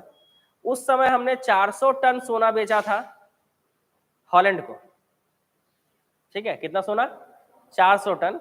उससे महज 15 दिन का ही आगे बढ़ पाया था, बस सोचो, देश को 15 दिन और चला सकते थे। इसलिए योजना अवकाश दिया गया, क्योंकि पैसा ही नहीं है तो खर्चा कैसे करेंगे, ठीक है। तो इसलिए इस समय योजना अवकाश दिया गया। और इस समय आप याद करो, एलपीजी की नीति दी गई है ना, लिबरलाइजेशन, प्राइवेटाइजेशन, ग्लोबलाइजेशन, है ना, उदारीकरण, निजीकरण, वैश्वीकरण। क्योंकि भारत में उद्योग लगाना इतना कठिन हो गया था 90 के दशक तक कि 4 प्रकार के या 10 प्रकार के ऑफिस में घूमते रहो, ठीक है, लाइसेंसिंग प्रणाली कि लाइसेंस के बिना आप कुछ नहीं कर पाओगे, ठीक, और लाइसेंस मिलना आसान काम नहीं। तो इस कारण जो है उद्योग को बढ़ावा मिल नहीं पाया। इसके अलावा बंद अर्थव्यवस्था कर दिए थे 90 के पहले। क्या बंद अर्थव्यवस्था हो गया कि ना हम कुछ बेचेंगे ना कुछ हम खरीदेंगे, इसका भी नुकसान हुआ हमको, समझ रहे हो, इस चीज का भी हमको नुकसान हुआ। और इसका परिणाम ये हुआ कि 1990 में हमारे पास केवल 7 दिन का विदेशी मुद्रा भंडार बचा, केवल 7 दिन का, मतलब इतना ही पैसा बचा भारत के पास कि 7 दिन और चला सकते थे हम भारत, ठीक है। ऐसे में जो हमारे उस समय के प्रधानमंत्री थे चंद्रशेखर, कौन थे, चंद्रशेखर, उन्होंने 400 टन सोना किनको बेच दिया, हॉलैंड को, और मात्र 15 दिन का विदेशी मुद्रा भंडार बचा। अब इन लोग क्या है, अब विश्व बैंक से तो बहुत कर्जा ले लिए थे, अब ये लोग गए IMF के पास, जैसे आप अभी सुन रहे होगे कि वो पाकिस्तान जो है IMF के पास भीख मांग रहा है करके, हमारी भी वैसी हालत थी उस समय, ठीक है। IMF इंटरनेशनल मॉनेटरी फंड, ठीक है, जो विश्व के जितने भी देश हैं उनको क्या देता है, कर्जा देता है, जैसे विश्व बैंक देता है, ठीक है। और जो छोटे देश हैं जो विश्व बैंक या यहाँ से कर्जा नहीं ले सकते IMF से, क्यों, क्योंकि इनकी शर्तें बहुत कठिन होती है, ठीक है। जैसे आप अगर पर्सनल लोन लेना चाहो अभी जाके बैंक से, आप नहीं ले पाओगे, क्योंकि उनका नियम और जो शर्त होगा वो सुन के ही हालत खराब हो जाएगा, समझ रहे हो, उस शर्त पर आप एग्री नहीं हो पाओगे, ठीक है। और दूसरा, बैंक आपको तुरंत लोन तो देगा नहीं, तो आप क्या करोगे, आप किसी साहूकार के पास जाओगे, हमारे जैसे, मतलब हम तो रहे नहीं, अब पहले थे, ठीक है, मतलब पिताजी थे, हम लोग वसूली के लिए जाते थे वैसे, तो साहूकारों से लोगे आप क्या लोन, जैसे अभी चाइना साहूकार बना फिर रहा है, बढ़िया है ना, श्रीलंका को बर्बाद कर दिया, पाकिस्तान बर्बाद हो गया, मालदीव बर्बाद हो गया, समझ रहे हो, लाओस बर्बाद हो चुका है, मतलब बहुत सारे देश ऐसे हैं, 14 देश ऐसे हैं जो बर्बादी का गार पे है, जिन लोग चाइना से जिन लोग लोन लिए हैं। तो ऐसे साहूकारों से लोन नहीं लेना चाहिए, हिडन चार्जेस, समझ रहे हो, ऊपर से चक्रवृद्धि ब्याज, ब्याज के ऊपर ब्याज भाई। मैंने मतलब हिसाब देखता था, मैं 10th में था उस समय, तो मैं देखता था कि मान लो कोई 10,000 लिया है हमसे, तो उसको पटाते पटाते करीब करीब 1 लाख हो गया, बताए, समझ रहे। तो मैं पूछता भी था, बता कि ये 10,000 लिया है लेकिन ये पटा रहा है 1 लाख करके, उस समय समझ में नहीं आता था ना, बाद में समझ में आया, बता ये चक्रवृद्धि ब्याज था भाई, ब्याज के ऊपर ब्याज, बताए। इसलिए कोई अगर 10,000 का कर्जा ले ले तो उसको पटाना कितना पड़ेगा वापस, 1 लाख, अगर वो लेट किया तो जल्दी पटा देगा, ठीक, क्योंकि 10% ब्याज है, 10% ब्याज मतलब हर महीने 1,000 रुपये ब्याज बढ़ेगा, तो अगले ही महीने वो 11,000 हो गया, और 11,000 का 10% मतलब 1100, तो अभी एक महीने वो 1,000 ब्याज पटाया, तो अगले महीने 1100 ब्याज पटाएगा, उसके अगले महीने 1200 पटाएगा, समझ रहे हो, तो ऐसे बढ़ता था। तो कोई अगर 5 साल तक रह गया, तो गांव में आप जान रहे हो शादी वादी धूमधाम से करते हैं, है ना, कितना भी पैसा खर्चा हो एक ही बार तो करना है ऐसा करके, और धूमधाम से करने के लिए मस्त कर्जा लेते हैं, बताए। अब जितना बड़ा चादर उतना ही बड़ा पैर फैलाना चाहिए भाई। शहरों में लोग जो है एकदम सिंपल सा शादी कर लेते हैं, बताए, ज्यादा खर्चा वर्चा नहीं करते हैं, कई लोग, बहुत सारे लोग मैंने देखा है शादी ऐसा, पैसा रहते हुए भी ऐसा नहीं। लेकिन गांव में ऐसा होता है कि शादी है तो पूरे गांव भर को जान रहे हो खिलाना पड़ता है, नहीं खिलाना पड़ता है, तो कर्जा लेना पड़ता है भाई, अब उनका जैसा समाज है, उनका जैसा नियम है उस हिसाब से, लेकिन जब वापस करना पड़ता है ना तो हालत खराब हो जाता है। तो वही बात हम भारत के ऊपर लेकर देखते हैं, श्रीलंका, पाकिस्तान, मालदीव के साथ जो हो रहा है वो तो आपको पता चल रहा है, भारत के साथ इस समय हुआ था 90 के समय, कर्जा इतना हो गया था कि IMF के पास गया तो IMF भी मुंह मोड़ लिया, पता है, जैसे पाकिस्तान से मुंह मोड़ लिया IMF, समझ रहे हो, तो पाकिस्तान को फिर किससे कर्जा लेना पड़ा, चीन से। तो वैसे तो हम जब IMF के पास गए तो उन्होंने भी बोला कि हम तो कर्जा देंगे नहीं, ठीक है। तब उस समय मनमोहन सिंह को आप जानते होंगे, प्रधानमंत्री भी रहे उस समय, वो अर्थशास्त्री, मतलब अर्थशास्त्री तो अभी भी है, ठीक है। तो उन्होंने किसके साथ मिलकर, उस समय प्रधानमंत्री जो थे वो नरसिम्हा राव थे, और जो मॉडल था वो राव मनमोहन मॉडल कहलाता है, ठीक है, मनमोहन सिंह अर्थशास्त्री, ठीक है। तो दोनों ने मिलकर चौथी औद्योगिक नीति या नवीन औद्योगिक नीति बोलना चाहिए, नवीन औद्योगिक नीति को जारी किया, जिसके तहत उन्होंने एलपीजी का नारा दिया। बताएं, एलपीजी मतलब लिबरलाइजेशन, मतलब जो भी उद्योग भारत में लगेंगे उनके लिए लाइसेंसिंग प्रणाली को एकदम हल्का कर दिया गया, ठीक है।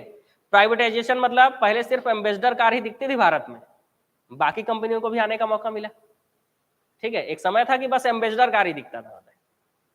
वैसे ही ग्लोबलाइजेशन मतलब वैश्वीकरण, मतलब विश्व की जो बाकी जो विश्व में बाकी जो कंपनियां हैं, उद्योग हैं, वो भी भारत में आकर क्या होने लगे, स्थापित होने लगे, जिससे क्या हो गया, भारत में रोजगार बढ़ गए, ठीक है। इसके अलावा यहां पर अगर कोई चीज बन रहा है तो वो एक्सपोर्ट हो रहा है, तो निर्यात बढ़ गया, ठीक, कच्चा माल यहीं से मिल जा रहा है, एक्सपोर्ट हो रहा है बाहर बाहर, ठीक है, तो निर्यात बढ़ेगा, सीधी सी बात है। और जैसे जैसे निर्यात बढ़ेगा, आयात को कम किया जाएगा, पैसा फिर से जमा होने लगेगा कि नहीं, बस। तो इस समय यही किया गया।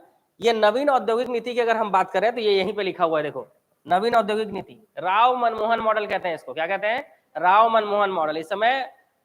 इसी समय मनमोहन सिंह फेमस हुए थे, हाँ, वो उस समय क्या थे, वित्त मंत्री थे, ठीक है। और इन्होंने जो एलपीजी का नारा दिया, ठीक है, 19 जुलाई 1991 19 जुलाई 1991 एलपीजी का नारा दिया, ठीक है। 91 में तीसरी बार मुद्रा का मूल्यन किया गया, फिर से गिराया गया, पैसा नहीं था तो क्या करते, रुपया गिराना पड़ेगा, सीधी सी बात है ना।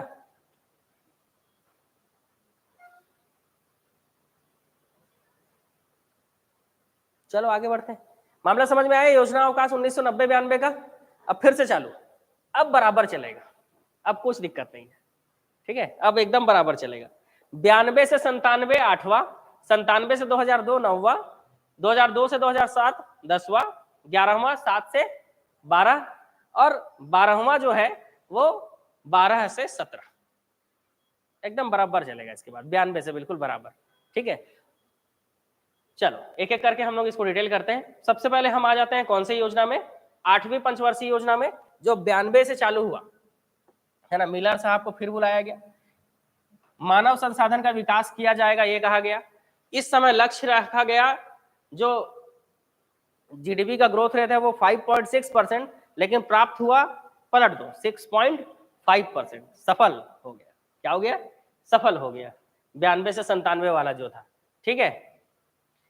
कृषि वृद्धि दर पर दर सर्वाधिक रही, है ना, जोरदार खेती हुआ। इसके अलावा 93-94 में पहला प्राइवेट बैंक खोलने का अनुमति दिया गया, मतलब समझ रहे हो, 90 से पहले भारत में प्राइवेट चीजों पे बिल्कुल पाबंदी लगा दिया गया था।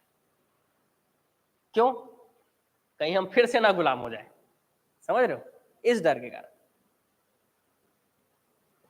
ठीक है। तो 93-94 में पहला निजी बैंक खुला, पहला private bank, bank of Gujarat, bank of Gujarat. Clear मामला, ठीक है।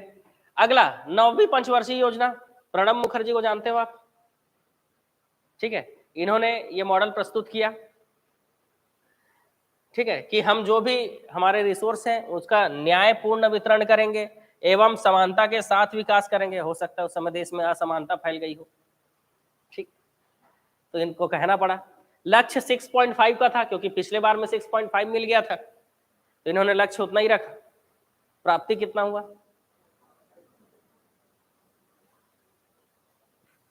इसी समय पूछा जा सकता है कौन से पंचवर्षीय योजना में परमाणु परीक्षण किया गया। 9वीं पंचवर्षीय योजना में शक्ति 98, 9 से याद रखना, 98 है ना, 9 से याद रखना, 9वीं पंचवर्षीय योजना। तो 9वीं पंचवर्षीय योजना में परमाणु परीक्षण किया गया, ठीक है। 98 में ही नेशनल हाईवे अथॉरिटी, इसकी स्थापना की गई, जिसके तहत आप देख रहे हो कितने बेहतरीन ढंग से अब जो है नेशनल हाईवे बनाया जा रहा है, मजा भी आता है दौड़ाने में, 150 की स्पीड में, है ना। सन 2000 में फेरा की जगह फेमा, ये विदेश व्यापार में समझाऊंगा, फेरा और फेमा को एक्ट है, फेरा और फेमा। तो पहले फेरा चला करता था, फेरा के जगह आ गया फेमा। ठीक है, वहां टॉपिक आएगा ये, तो उसको आराम से समझना पूरा, फेरा और फेमा क्या क्या चीज है। ठीक है, वो व्यापार से संबंधित चीजें। ठीक, 10वीं पंचवर्षीय योजना को फिर से किसने प्रस्तुत किया, मतलब 9वां और 10वां दोनों इन्होंने प्रस्तुत किया। ठीक है, इसके अलावा इन्होंने बोला कि सामाजिक अधोसंरचना का विकास करेंगे हम। किसका विकास करेंगे, सामाजिक अधोसंरचना का विकास करेंगे, इंफ्रास्ट्रक्चर डेवलप करेंगे। ठीक है, 2002 में एमआरटीपी के जगह पे कंपटीशन एक्ट लाया गया। क्यों, क्योंकि अभी तक देश में मोनोपोली होता था, इसलिए उसको रोकने के लिए एमआरटीपी लाया गया था, मोनोपोली रेस्ट्रिक्शंस ट्रेड पॉलिसी। लेकिन अब जब बाहर की कंपनियां भी भारत आ रही हैं, तो ऐसे में क्या होगा, कंपटीशन हो जाएगा भारतीय व्यापारियों से उनका। आज भी चल रहा है, आप चाइना का सामान ज्यादा जल्दी खरीद लेते हो, रंग बिरंगा रहता है ना, क्योंकि नहीं होता है। तो इस चीज के लिए कंपटीशन एक्ट लाया गया, प्रतिस्पर्धा अधिनियम। ठीक है, ठीक है, पैसे का गड़बड़ी ना हो इसीलिए मनी लॉन्ड्रिंग एक्ट लाया गया। 2005 में नरेगा एक्ट लाया गया, आंध्र प्रदेश के अनंतपुर से इस चीज को चालू किया गया। 2005-06 में ही भारत निर्माण योजना। ठीक है, जैसे मोदी जी का विकसित भारत है, तो इस समय भारत निर्माण योजना। 5-06 में ही राष्ट्रीय बागवानी मिशन और 5-06 में ही ग्रामीण स्वास्थ्य मिशन, क्योंकि शहरों में तो हॉस्पिटल हो गए थे, लेकिन ग्रामीण क्षेत्रों में स्वास्थ्य सुविधाएं लाना जरूरी था। ठीक है, तब चलो इसके आगे बढ़े। तो 9वीं पंचवर्षीय योजना और 10वीं पंचवर्षीय योजना, इसको एक साथ पढ़ना होगा।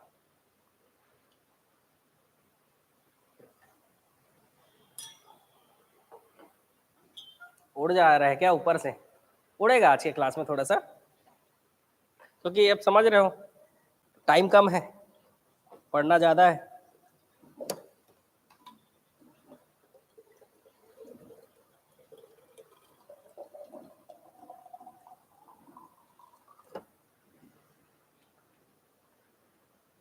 पर ये है कि इकोनॉमिक प्लानिंग में मोटा मोटी क्या पढ़ना है, देखो इसमें से कुछ याद रहे चाहे मत रहे, ठीक है, लेकिन पढ़ना क्या है ये चीज आपको समझ में आ जाएगा, और जब आप दोबारा पढ़ोगे, इसको रिवीजन करोगे, तो ये चीजें याद होंगी। वैसे भी अर्थव्यवस्था के आंकड़े कठिन ही होते हैं। ठीक है, अब इसको आप धीरे धीरे पढ़ो या फास्ट ट्रैक पढ़ो, याद तो करना ही पड़ेगा ना। 2-4 आंकड़े तक आप क्लास में याद कर सकते हो, समझ सकते हो, लेकिन बाकी तो आपको याद ही करना पड़ेगा घर जाके, है ना।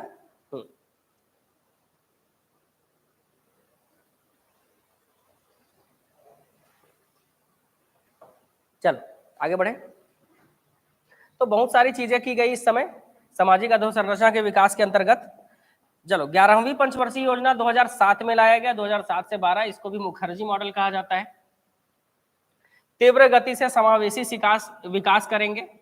ठीक, 2012 तक गरीबी को 17% में ले आएंगे। ठीक है, 2012 तक गरीबी को 17% में ले आएंगे। 2012 तक साक्षरता को 75% तक ले जाएंगे। बड़े बड़े टारगेट बनाए गए। तो सर्वाधिक प्रति व्यक्ति आय प्राप्त करने की योजना बनाई गई, और पहले से 10वीं पंचवर्षीय योजना में जितनी राशि खर्च की गई थी, उससे अधिक 11वीं पंचवर्षीय योजना में हम खर्च करेंगे। लगता है पता चल गया था कि हम साफ होने वाले हैं, है ना। तो इसमें बहुत पैसा खर्चा किया गया 11वीं पंचवर्षीय योजना में। ठीक है, अब देखते हैं कि इसका 12वीं पंचवर्षीय योजना में क्या फायदा होगा। 12वीं पंचवर्षीय योजना को हम अलग से क्यों पढ़ रहे हैं जी, क्योंकि ये लास्ट है। इसके बाद योजना आयोग को तो समाप्त कर दिया गया था, योजना आयोग ने अपनी योजना पहले ही दे दी थी, समाप्त उनको कब किया गया? 15 के पहले, है ना, 30 दिसंबर 2014, क्योंकि 1 जनवरी 2015 से कौन आ गया सामने? नीति आयोग, है ना, मामला समझ में आ रहा है? तो इन्होंने जो योजना दे दी थी वो तो चलते रहेगा ना। तो 1 अप्रैल 2012 से 31 मार्च 2017 तक चला, ये लास्ट पंचवर्षीय योजना था, 12वीं पंचवर्षीय योजना। तो अब ये बंद हो गया है, इसीलिए ये 12वें पंचवर्षीय योजना में क्या क्या हुआ, कब कब हुआ, ये सब आपको याद रखना होगा। योजना अवकाश कब था, अनवरत योजना आपको याद रखना होगा, ये सारी चीजें। इसमें बात करें तो इस योजना को अनुमति किसने दिया? एनडीसी। अभी एनडीसी क्या है जी? तो शुरुआत में इस चीज को हमने छोड़ दिया था, क्योंकि शुरू में जो है आप लोगों का चेहरा ऐसा लग रहा था कि अब हो गया, ऊपर ही जा रहा है करके, ठीक है, तो मैंने इस समय छोड़ दिया था। अभी आपको इस चीज को बताता हूं। देखो, जो भी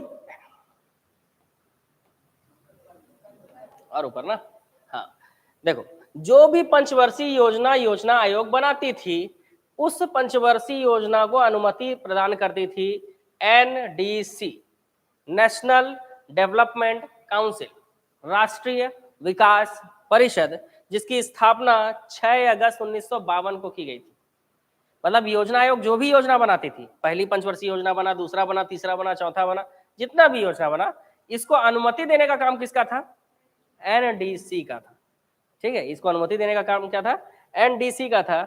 और एनडीसी में जो सदस्य हुआ करते थे वो कौन होते थे?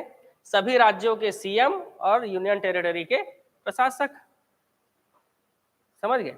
तो सभी राज्यों के सीएम और यूनियन टेरिटरी के प्रशासकों की भी अनुमति ली जाती थी कि हम ऐसा योजना बना रहे हैं भाई करके, है ना। क्योंकि योजना पूरे देश के लिए बनेगा तो सभी राज्यों के सीएम का भी सहमति चाहिए कि नहीं? ठीक, फिर नीति आयोग बना दिए गए। ठीक है, नीति आयोग तो जान रहे हो आप। चलो 12वें पंचवर्षीय योजना में चलते हैं, इसके बाद हम लोग विदेशी मुद्रा पढ़ेंगे, पैसे का मामला पढ़ेंगे, थोड़ा अच्छा लगेगा हमको। ठीक है भाई, चलो 12वीं पंचवर्षीय योजना में अगर देखा जाए तो 27 दिसंबर 2012 को इसको अनुमति मिल गई। ठीक है, इसमें जीडीपी विकास दर जो है 9% रखा गया था। ठीक है, उसके बाद कम करके 8.2 रखा गया। जीडीपी का ग्रोथ रेट मतलब कुछ ज्यादा ही रख दी नहीं दिए थे लोग। आज हमारा 7% है। ठीक है, मतलब पिछले साल 7% रहा है जीडीपी ग्रोथ रेट। ठीक है, और इन्होंने उस समय कितना रखा था? 12 में 9% रखा था। ठीक, फिर कम करके, नहीं ज्यादा हो रहा है, ज्यादा फेंक दिए, बताए थोड़ा कम करो, बताए 8.2%। ठीक है, और कम करो भाई, ज्यादा ही फेंक दे रहे हैं, 8%, फाइनली 8%। ठीक है, इसमें कृषि में इन्होंने ग्रोथ रेट क्या रखा? 4%, उद्योग में 7.6% और सर्विस सेक्टर में 9% का ग्रोथ रेट इन्होंने टारगेट रखा। रोजगार के लिए क्या टारगेट रखा कि 5 करोड़ नए रोजगार सृजन करने का लक्ष्य रखा 2012 में। ठीक है, लेकिन फिर भी चुनाव हार गया 2014 में। सोचो कितना बड़ा टारगेट दिया था इन्होंने, 5 करोड़ रोजगार तय करेंगे। गरीबी 10% की कमी लाने का लक्ष्य रखा गया। एक समय था कि इन्होंने 17% तक ले आएंगे गरीबी को, ऐसा कहा बताए। ठीक है, लेकिन फिर लोगों को पता चल गया कि गरीबी तो अभी 30% है, अचानक से 17% कैसे आ जाएगा। तब इन्होंने टारगेट रखा कि एक काम करेंगे, हम क्या करेंगे, 10% कम करेंगे, जितना गरीबी है उसमें 10% कम करेंगे। ठीक, मतलब कुछ गलत बोल दिया था उस समय उन्होंने, है ना। ठीक, शिक्षा की बात करें तो शिक्षा की आयु जो है, माध्य आयु 7 वर्ष कर दी जाएगी। वही स्कूल जाने वाला आयु जो है वो 7 वर्ष।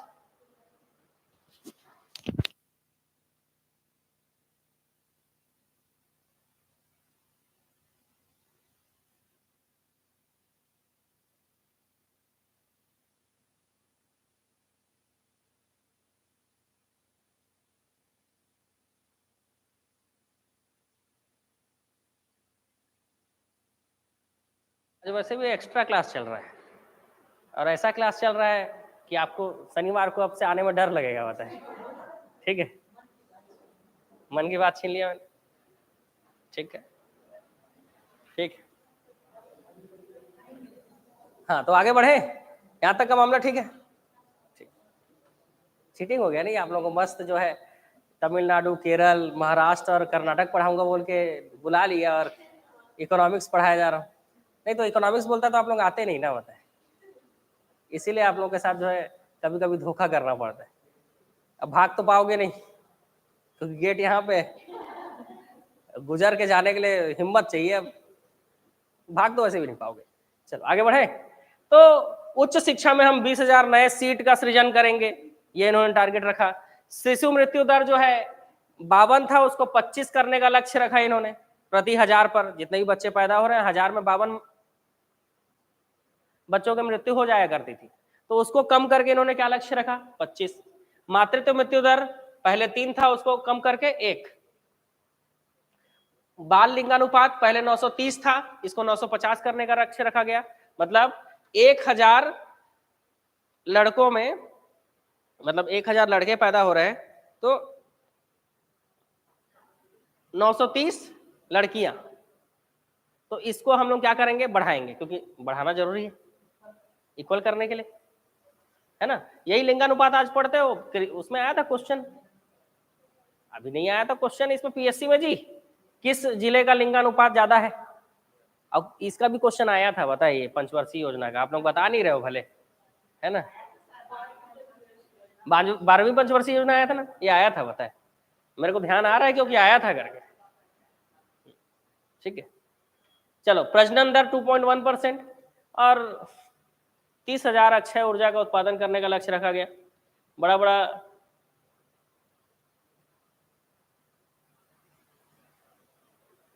सिंचित क्षेत्र को 90 मिलियन हेक्टेयर से बढ़ाकर 130 मिलियन हेक्टेयर रखने का लक्ष्य रखा गया। मतलब बड़ा बड़ा लक्ष्य रखा गया, मतलब बड़े बड़े वादे किए गए, क्योंकि 2014 में क्या था, लोकसभा चुनाव। घरेलू बचत की दर को उन्होंने 33% रखने का लक्ष्य रखा, कि कोई व्यक्ति अगर 100 रुपए कमा रहा है तो 33 रुपए तो उसके पास बचना ही चाहिए, सब चीज खत्म करके। पर यहाँ तो उल्टा लोन लेना पड़ जा रहा था, ठीक। तो ये हो गया आपका पंचवर्षीय योजना कंप्लीट, ठीक है। तो अब जब भी पंचवर्षीय योजना पढ़ोगे तो किन किन चीजों पर आपको मुख्य फोकस रखना है, आपको पता है। सबसे पहले कौन सी पंचवर्षीय योजना कब हुई, योजना अवकाश कब लगा, मॉडल कौन सा था, प्राथमिकता किस चीज को दिया गया, और किस पंचवर्षीय योजना में क्या हुआ, ये आपको फोकस करना है, इस चीज को आपको तैयार रखना है, बिल्कुल, ठीक है। नाबार्ड की स्थापना कौन से पंचवर्षीय योजना में हुई है, नाबार्ड की स्थापना, नाबार्ड की स्थापना का डेट याद करो, 82। और 80 से 85 वाला कौन सा पंचवर्षीय योजना है, बताओ जी, कहा पता, 6वीं पंचवर्षीय योजना।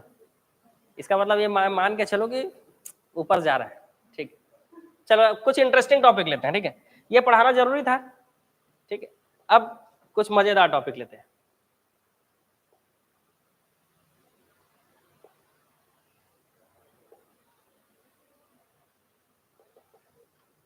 भारत का विदेश व्यापार पढ़ते हैं, चलो, ठीक है, कि भारत जो है इसका विदेश व्यापार कैसा है। तो हर देश किसी ना किसी दूसरे देश के साथ क्या करता है जी, व्यापार करता है, इसी को क्या कहा जाता है, विदेश व्यापार, है ना। हम बेचते हैं तो खरीदते भी हैं, ठीक है। और वस्तु और सेवा, इसमें क्या होता है, तो इसमें वस्तु और सेवाओं की खरीदी बिक्री की जाती है। जैसे हमारे यहाँ से कोई डॉक्टर गया तो वो इलाज किया, तो उसको जितना पैसा मिला तो वो भी तो पैसा भारत ही आएगा ना, समझ रहे हो।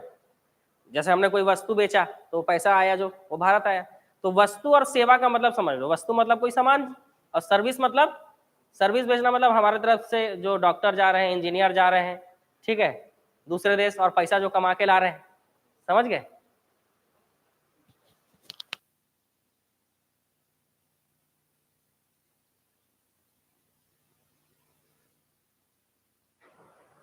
तो भारत सरकार जो है क्या करती है, प्रत्येक 5 वर्ष के लिए विदेश व्यापार नीति बनाती है। आयात और निर्यात को ही विदेश व्यापार कहा जाता है। जितना आयात मतलब खरीदना और निर्यात मतलब बेचना, ठीक। अभी वर्तमान में जो विदेश व्यापार नीति जो चल रही है नवीनतम, वो 2023 से 28 वाला है, ठीक है। और इस 2023 से 28 वाला जो विदेश व्यापार नीति है वर्तमान का लेटेस्ट वाला 23 से 28 वाला है, इसके तहत ये लक्ष्य रखा गया है कि 2030 तक हमारे यहाँ के निर्यात को हम 2 ट्रिलियन अमेरिकी डॉलर तक लेकर जाएंगे। कितना लेकर जाएंगे? 2 ट्रिलियन अमेरिकी डॉलर, है ना, मिलियन बिलियन उसके बाद ट्रिलियन, ठीक है। तो एक्सपोर्ट को क्या करेंगे? बढ़ाएंगे। तो पहले हमारे यहाँ ये बिलियन में चलता था, अब हम ट्रिलियन में टारगेट बनाते हैं, ठीक।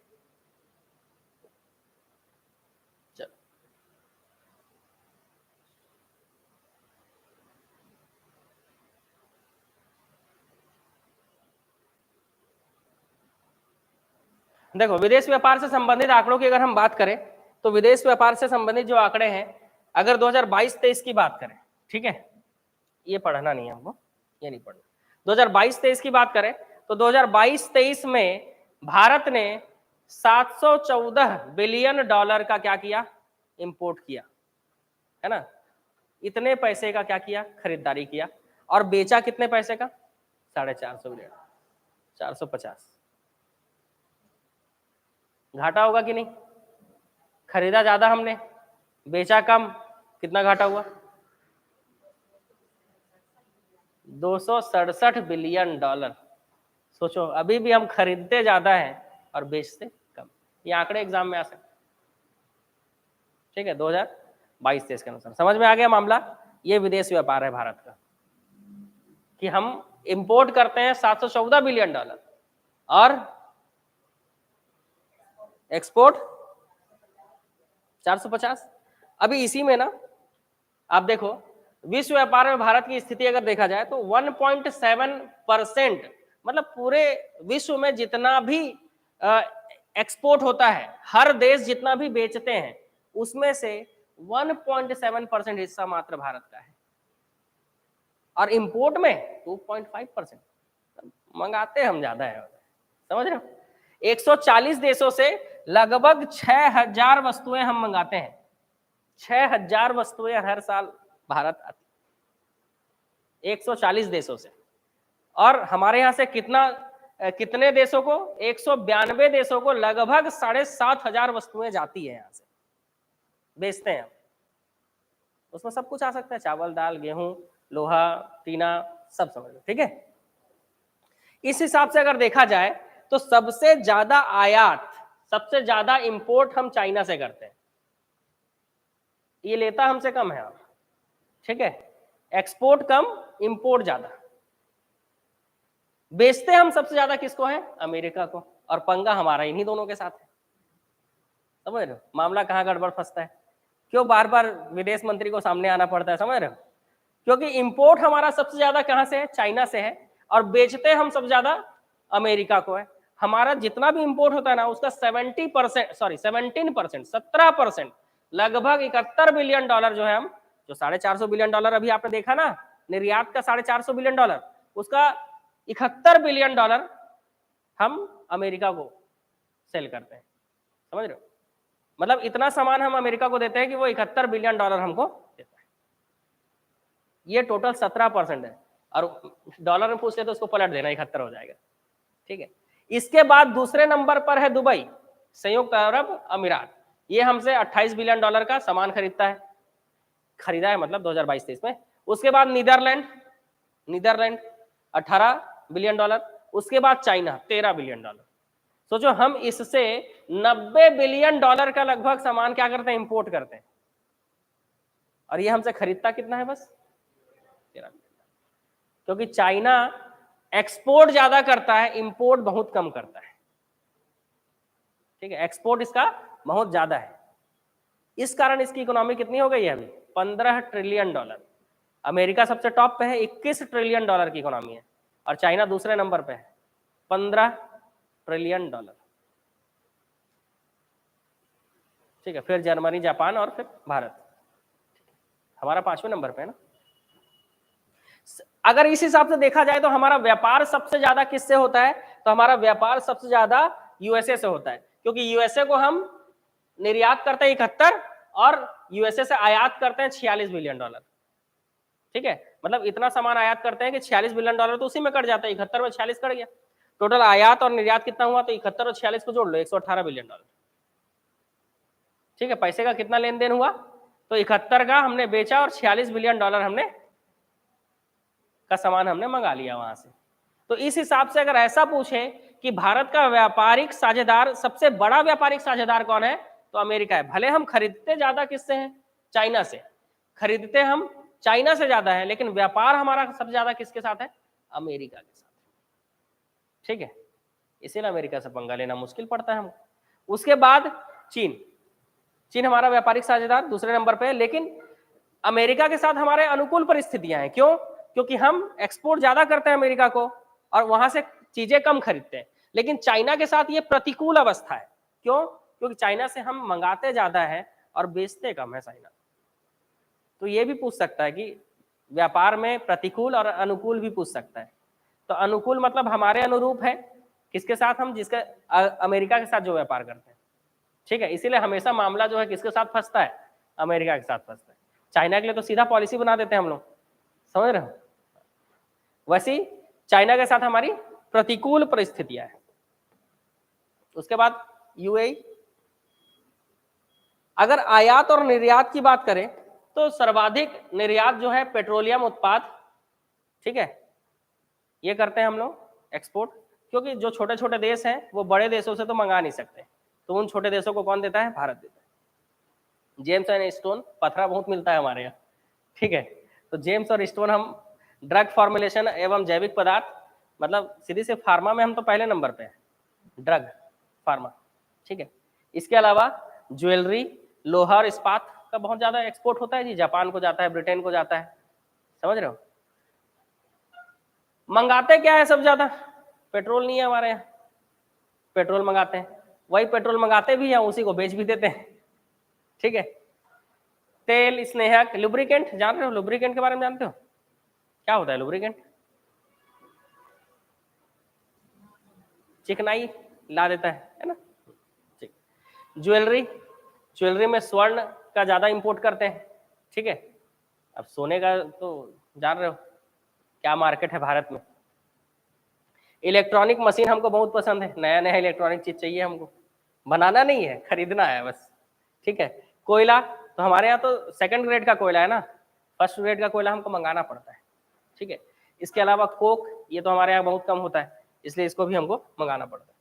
अगर वर्तमान में भारत का विदेशी मुद्रा भंडार देखें तो वो कितना है,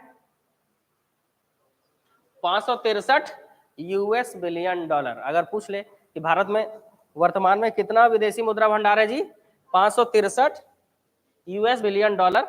इसके अलावा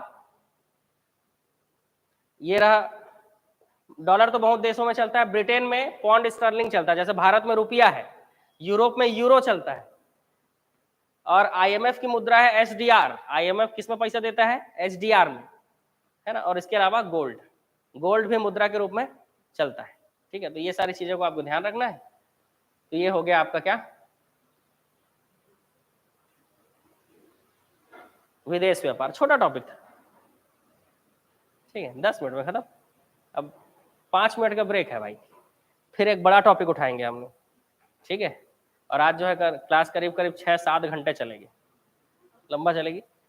5 मिनट का ब्रेक है, ठीक है। 5 मिनट ब्रेक के बाद फिर मिलते हैं। अभी मैं फोड़ूंगा, फिर सर आ रहे हैं वो भी फोड़ेंगे 3-4 घंटे, ठीक है ना। तो अभी लंबा चलेंगे आज, आराम से चल रहे हैं, कहा फास्ट ट्रैक थोड़ी ना ले रहा हूँ, आराम से चल रहे हैं, ये बहुत सारे टॉपिक हैं। अभी तो विदेश व्यापार पढ़े हो, अभी अब पढ़ेंगे हम लोग महंगाई, ठीक है। महंगाई पढ़ना है, नेशनल इनकम पढ़ना है, और उद्योगों के बारे में पढ़ना है। उद्योग सबसे बड़ा चैप्टर होगा, लास्ट में उसी को देखेंगे, ठीक है। तो 5 मिनट का आप लोगों का ब्रेक है, सिर्फ 5 ही मिनट है, तुरंत चालू करूंगा।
कैसे भाग जा रहे हो भाई, 5 मिनट हो गया।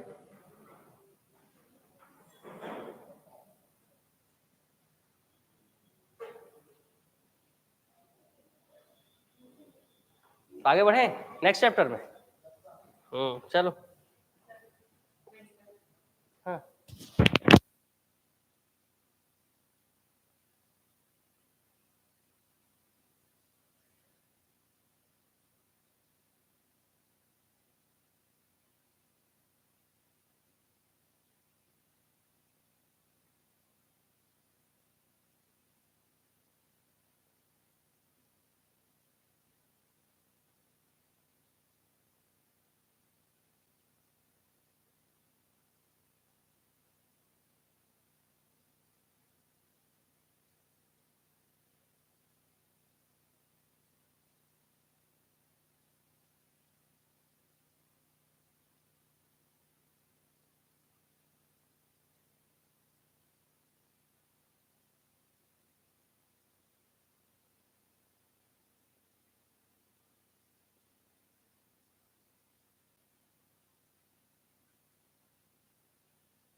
चलो जी, नेक्स्ट चैप्टर चालू करते हैं।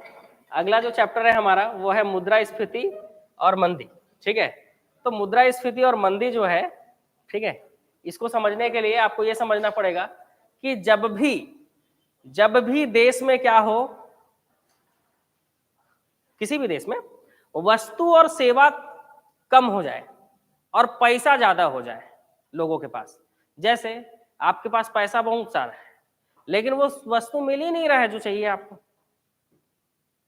खत्म हो गया, तो कहां से मिलेगा यार। आप समझो एक समोसा बनाने वाला 50 समोसा बना के रखा है और पैसा 5000 लोगों के पास है, खरीद तो 50 ही लोग पाएंगे ना। तो भाई ऐसे में मार्केट में पैसा ज्यादा है, वस्तु और सेवा, ठीक है। हालांकि वो समोसा बनाने वाला भले ही उसका रेट डबल टिबल जितना हो कर देगा और लास्ट वाले समोसा को हो सके 5000 में बेचे, वो अलग बात है, लेकिन अरे गलत हो गया क्या, समोसा मंगवा दे, खाओगे हैं? अब लंबा चलने वाले हैं तो कुछ मंगा देते हैं आप लोगों के लिए, खाते रहो बढ़िया। ठीक है, 12 बजे मंगा देंगे क्योंकि 12 बजे हमारे लोग पहुंचेंगे ना, हमारे नालायक टीम, ठीक है, तो ला देंगे वो लोग। ठीक है, चल, तो बात करते हैं हम लोग मुद्रास्फीति की। तो इतना बस समझ लो कि मार्केट में अगर पैसा ज्यादा है, देखो ये वाला एरो किधर है, मुद्रा की तरफ है, मुद्रा ज्यादा है मतलब महंगाई है, और मुद्रा अगर कम है तो मंदी आया हुआ है। अगर समोसा बनाने के वाले के पास 50 समोसा है लेकिन वो बेच पा रहा है सिर्फ 5, क्योंकि पैसा ही नहीं है लोगों के पास, तो खरीदेंगे कैसे।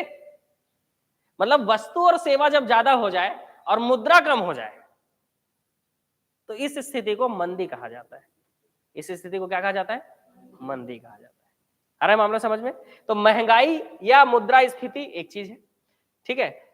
महंगाई कैसे आता है, तो महंगाई ऐसे आता है कि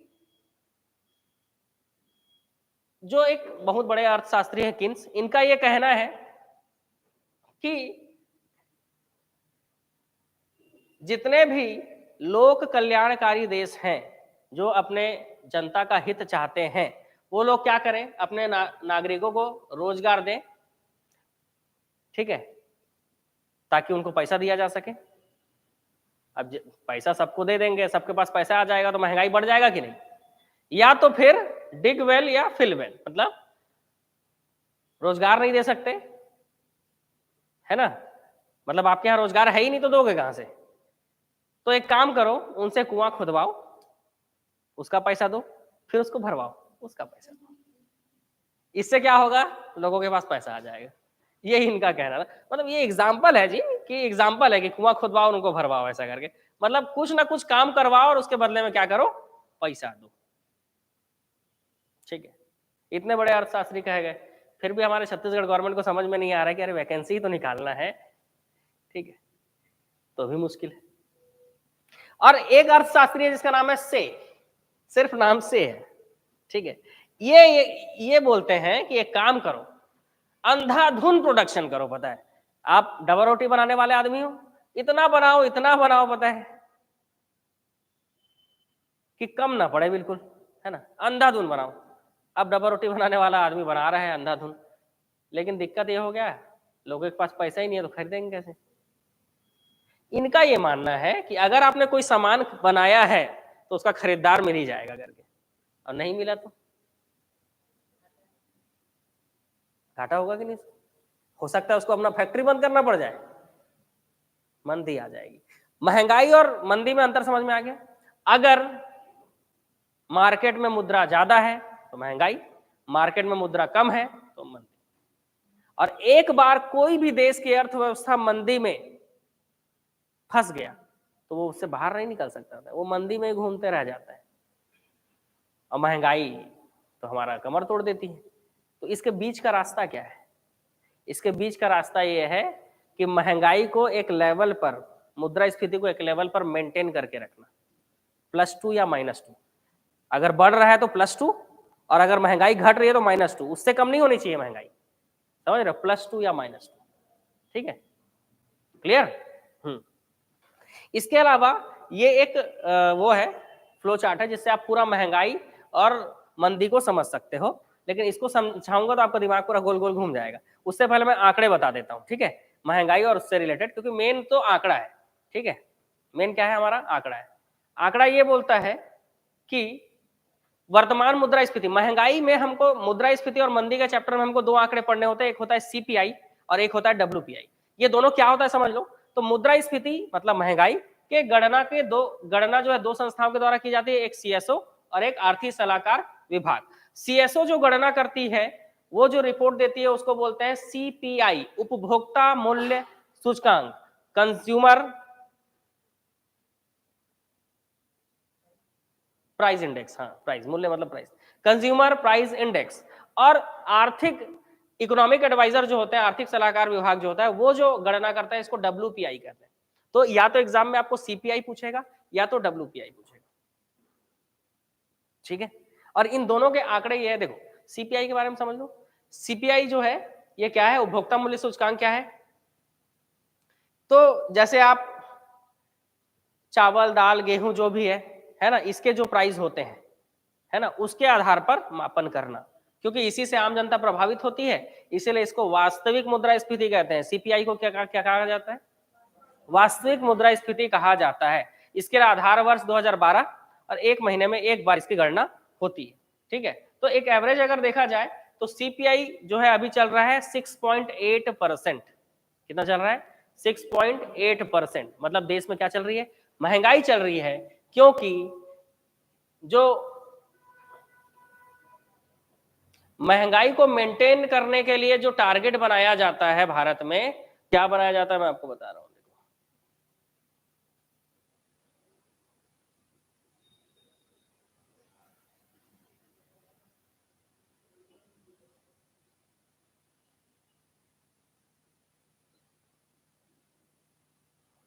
अभी आंकड़े और बचे हुए हैं,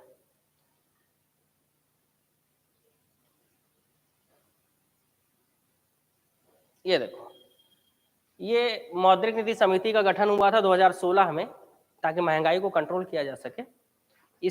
इसकी सिफारिश उर्जित पटेल समिति ने की थी 2014 में, तब जाके 2016 में मौद्रिक नीति समिति को बनाया गया। इसमें आरबीआई से 4 सदस्य और सरकार के द्वारा 3 मनोनीत सदस्य होते हैं, टोटल 7 और एक अध्यक्ष, ठीक है। समिति का अध्यक्ष आरबीआई का गवर्नर होता है, मतलब जैसे नीति आयोग है वैसे ही ये है, क्या है, मौद्रिक नीति समिति। तो आरबीआई का गवर्नर जो भी अभी है, कौन है अभी, आरबीआई गवर्नर। हाँ जी, कैसे करंट वरेंट कुछ नहीं पढ़ते हो जी? हाँ, हम चलो हमारी बात अलग है, हम तो सब्जेक्ट पढ़ाने में लगे होते हैं अपने अपने, तो ध्यान नहीं रहता है, ठीक है। लेकिन आप लोगों को तो करंट अफेयर डेली पढ़ना चाहिए। आप लोगों को बोला गया ना क्लास में बैठे रहते हो तो करंट अफेयर पढ़ते रहा करो।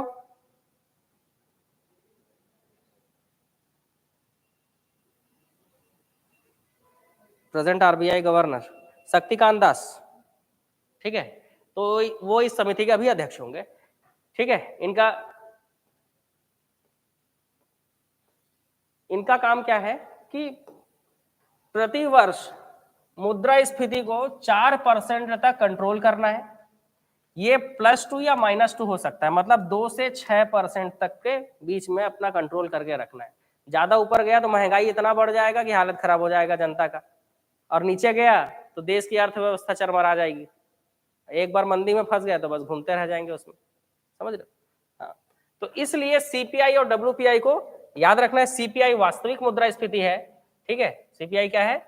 वास्तविक मुद्रास्फीति है, जिसका प्रेजेंट रेट क्या चल रहा है? 6.8%। इसको कहां तक लाना है? कम करके 4% पे लाना है। भी पढ़े नहीं? पढ़े कि नहीं? तो इसको 4% में लाना है, ताकि +2 माइनस, तो 6 तक रखना था, लेकिन 6 से भी क्या हो गया? ऊपर हो गया। मतलब इसी से आपको पता चल पाएगा ना जी, जब भी आप ये देखोगे कि सीपीआई 6.8% है, मतलब महंगाई है अभी देश में, ठीक है। और अगर ये कम होते जाएगा तो महंगाई कम हो रही है। ये 6 दिखेगा, 5 दिखेगा, 4 दिखेगा।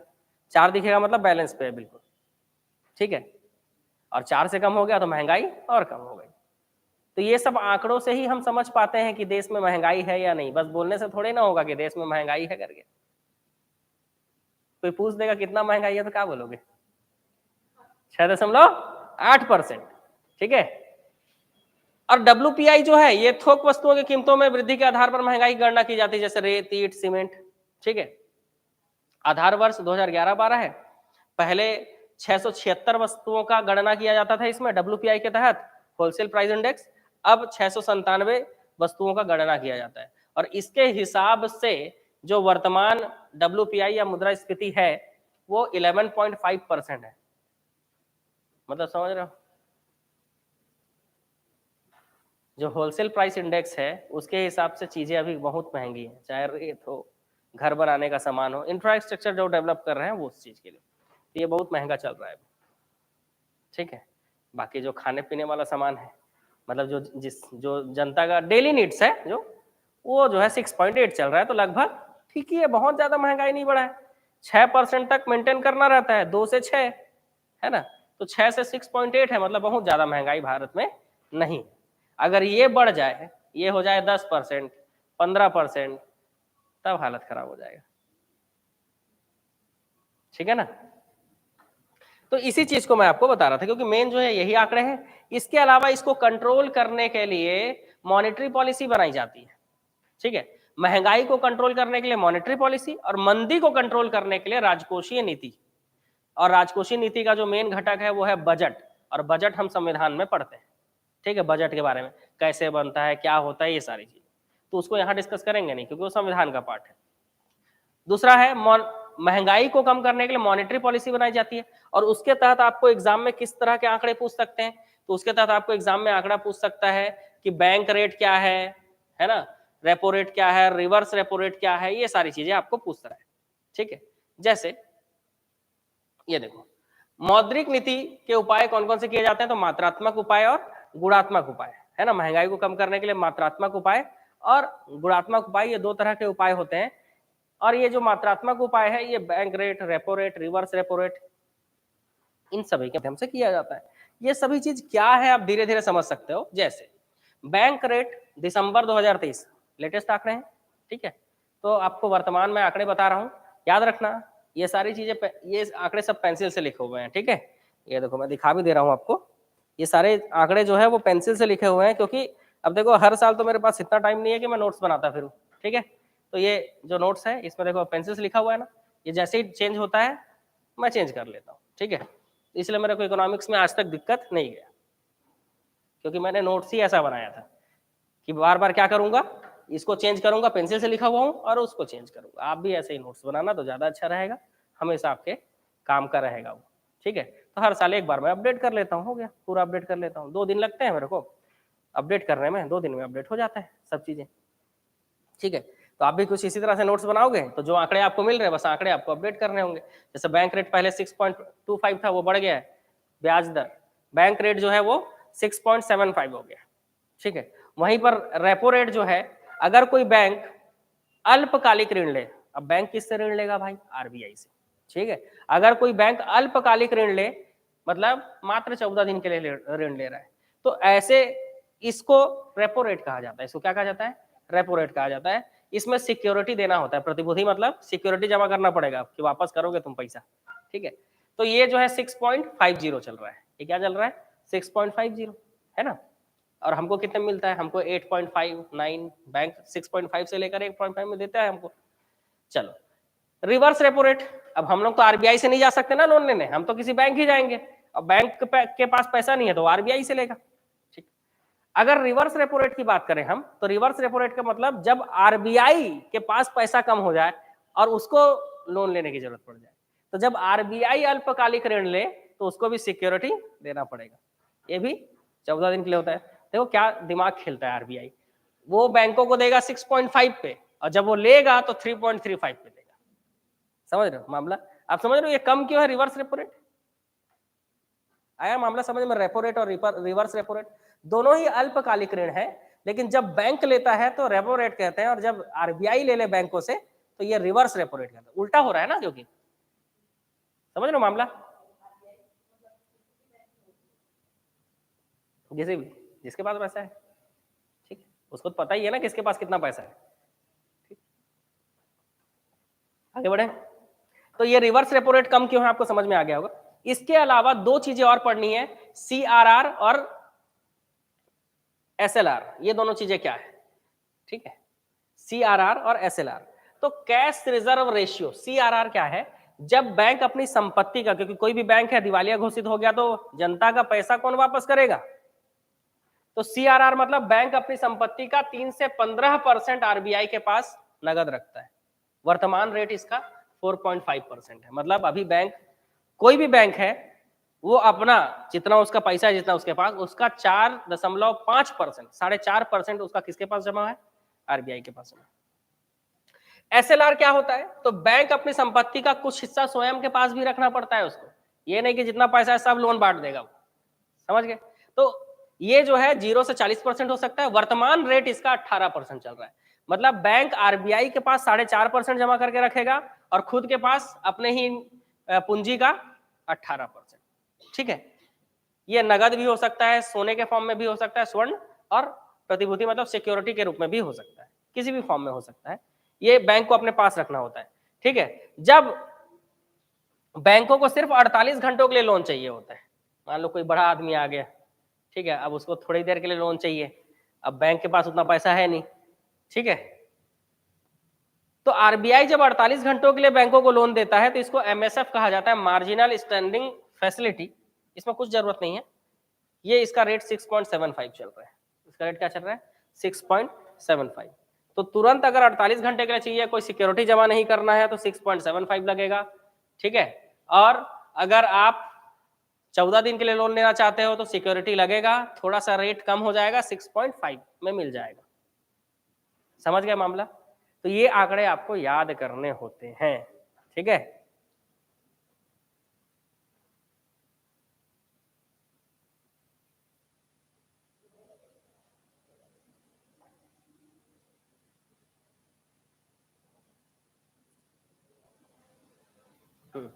पहले वाला कल के वीडियो में मिल जाएगा, कल देख लीजिए, कल का।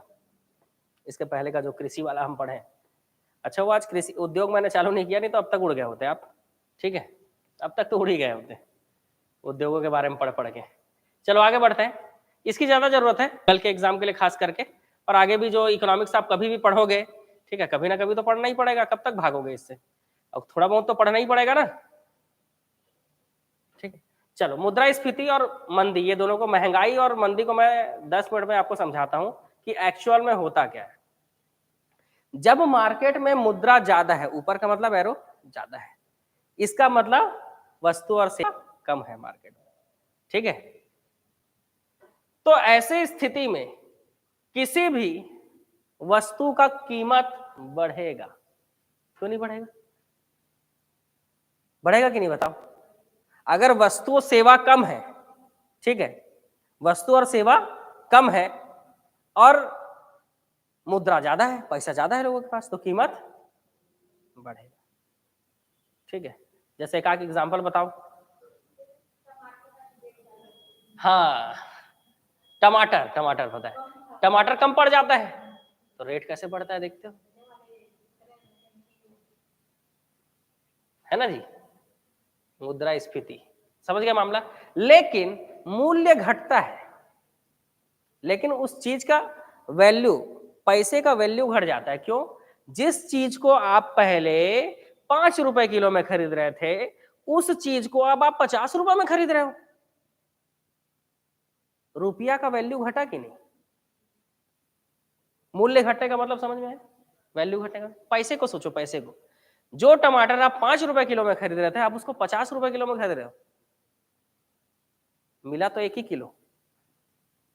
उस समय अगर महंगाई नहीं है तो 50 रुपए में आप 10 किलो लेके आओगे, अभी 50 रुपए में आप 1 किलो लेकर आओ, है मामला समझ में? तो कीमत तो बढ़ता है, उस वस्तु या सेवा का कीमत तो बढ़ता है, लेकिन मुद्रा का मूल्य घट जाता है। कैसे घट रहा है, थोड़ा सोच पा रहे? अर्थशास्त्री बन रहे हो आप भी धीरे धीरे अब, ठीक है। तो अगर सोच पा रहे होगे तो अच्छी बात है, और नहीं सोच पा रहे होगे, हाँ, तो फिर लॉन्ग टर्म बैच में बैठना आराम से, ठीक है। ये तो फास्ट ट्रैक क्लास है, ठीक। देखो, अगर कोई ऋणी है, महंगाई है, तो जो भी लोन लेकर रखा है, जैसे मैंने लोन लेकर रखा है, नहीं मैं नहीं लिया हूं, बता रहा हूं, एग्जाम्पल है कि मैंने अगर मान लीजिए लोन लेकर रखा है तो मेरे को फायदा हो जाएगा, क्यों? क्योंकि इस समय पैसे का मूल्य क्या है, कम है।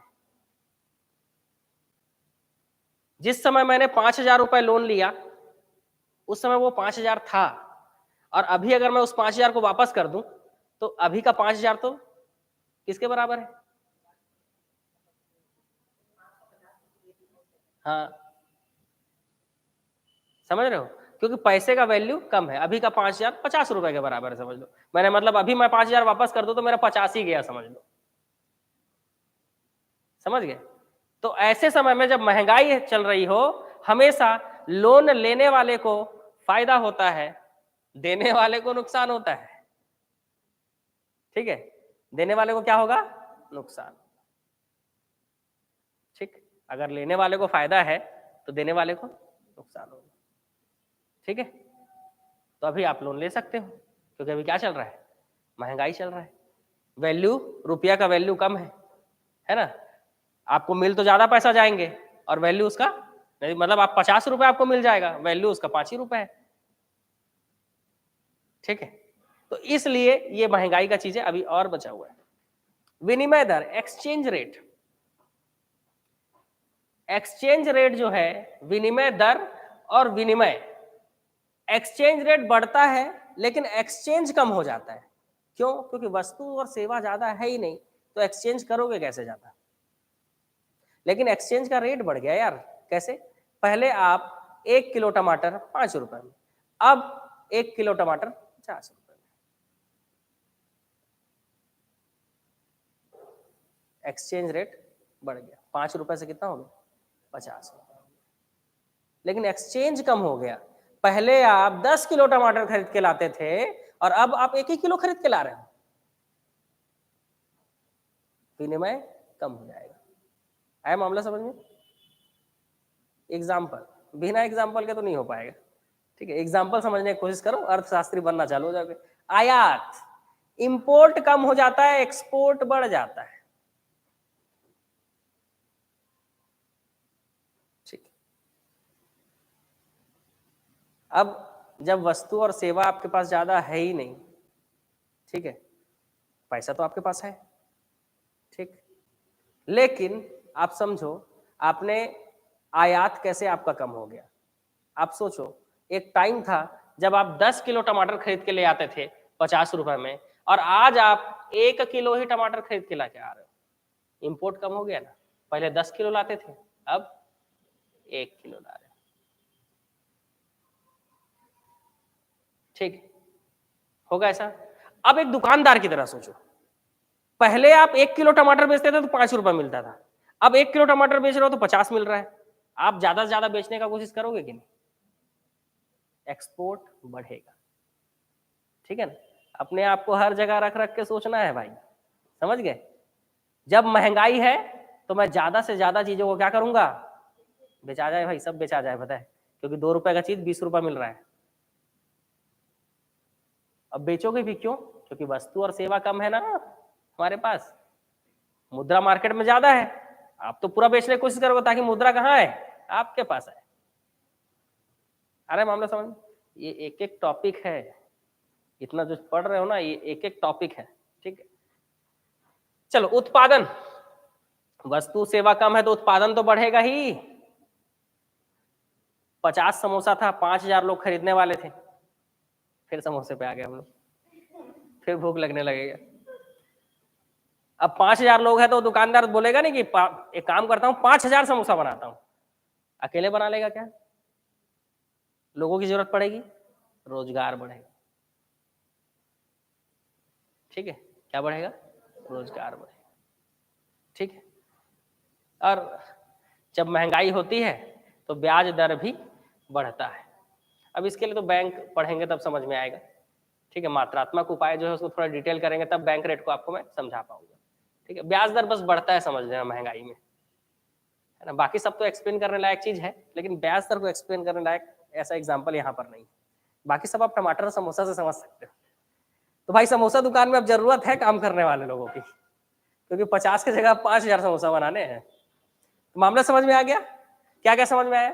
कि जब महंगाई चल रही है तो कीमत, चीजों की कीमत बढ़ेगी, लेनदार को फायदा होगा, विनिमय दर बढ़ेगा, निर्यात बढ़ेगा, उत्पादन बढ़ेगा, रोजगार बढ़ेगा, बैंक रेट बढ़ेगा। अब पूरे जो चीज पढ़े हो ना, इसका उल्टा कर दो। मंदी जब आएगी तो वस्तु और सेवा ज्यादा होगा, मंदी जब आएगी तो वस्तु और सेवा ज्यादा होगा, मुद्रा क्या हो जाएगी? कम हो जाएगी, ठीक है। मुद्रा कम है, सामान तो बेचना है भाई, क्योंकि वस्तु सेवा ज्यादा है। अब अगर वस्तु और सेवा ज्यादा हो जाए तो कीमत कम नहीं होगा, हर चीज में उल्टा होना चालू हो जाएगा, ठीक है। कीमत क्या हो जाएगा? कम हो जाएगा। और जब कीमत कम हो जाएगा तो उस पैसे का वैल्यू बढ़ जाएगा, उस पैसे का क्या हो जाएगा? वैल्यू बढ़ जाएगा। वस्तु और सेवा का कीमत तो कम हो गया, लेकिन पैसे का क्या हो गया? वैल्यू बढ़ गया, क्योंकि आप कम पैसे पे ज्यादा चीज ले आ पा रहे हो। अब इसके आगे बोलूंगा ना तो कंफ्यूज हो जाओगे, पता है, इसीलिए मैं बस क्या बना देता हूँ, उल्टा वाला एरो बना लेता हूँ मंदी के लिए, ठीक है। मंदी के लिए हमको क्या करना होगा, इस तरह से जो भी हो रहा था वो उल्टा हो जाएगा, बस समझ गए। अब आप आराम से अर्थशास्त्री बनते रहना होता है, ठीक है। तो बस उल्टा कर देंगे मंदी में, ठीक है। एक दो चीजें समझा दिया, बाकी ज्यादा सोचोगे ना तो फिर कंफ्यूज हो जाओगे। कुछ नहीं करना है, दो तरीके से सोचना ही नहीं है, आप सिर्फ महंगाई को सोच कर रखो कि महंगाई जब आएगी, जब मुद्रास्फीति होगा तो क्या होगा, ठीक है। मंदी अपने आप समझ में आ जाएगा, उल्टा ही तो करना है, ठीक है ना। आगे मामला समझ में। तो ये जो है, ये बहुत सारे चैप्टर है भाई, ये है ना, एक एक टॉपिक बनते हैं सब। तो इसको मैं शॉर्ट में बस बताया हूँ आपको कि शॉर्ट में ऐसा ऐसा समझोगे तो हो सकता है एग्जाम में क्वेश्चन आए तो थोड़ा दिमाग लगाओ वहां बैठ के, हाँ कि महंगाई है तो उत्पादन बढ़ेगा, रोजगार बढ़ेगा। हो सकता है ऐसा क्वेश्चन कुछ कभी फंसे तो आप आंसर ले पाएंगे। वैसे भी इकोनॉमिक्स के क्वेश्चन को देख के तो आप ऐसे ही छोड़ देते हो, बताए कहाँ समझ में आता है इकोनॉमिक्स के क्वेश्चन, है ना। आता है समझ में? इस बार तो आसान आ गया था, पंचवर्षीय योजना पूछा था तो आसान ही था। क्षेत्र से भी क्वेश्चन आता है तो जाता है, टफ क्वेश्चन आता है तब मजा आता है।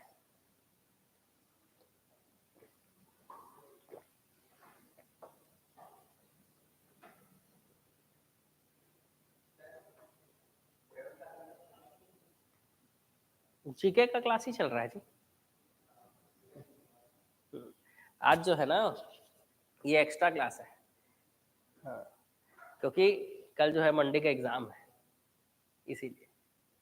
ठीक है, और जो प्रयोगशाला वाला क्लास है ना, वो आप मंडे से कंटिन्यू कर सकते हो। मंडे को वही 10 बजे आपका जीके रहेगा और 11 बजे आपका सिलेबस के हिसाब से 10 बजे जीके मिल जाएगा आपको और 11 बजे आपको साइंस मिल जाएगा।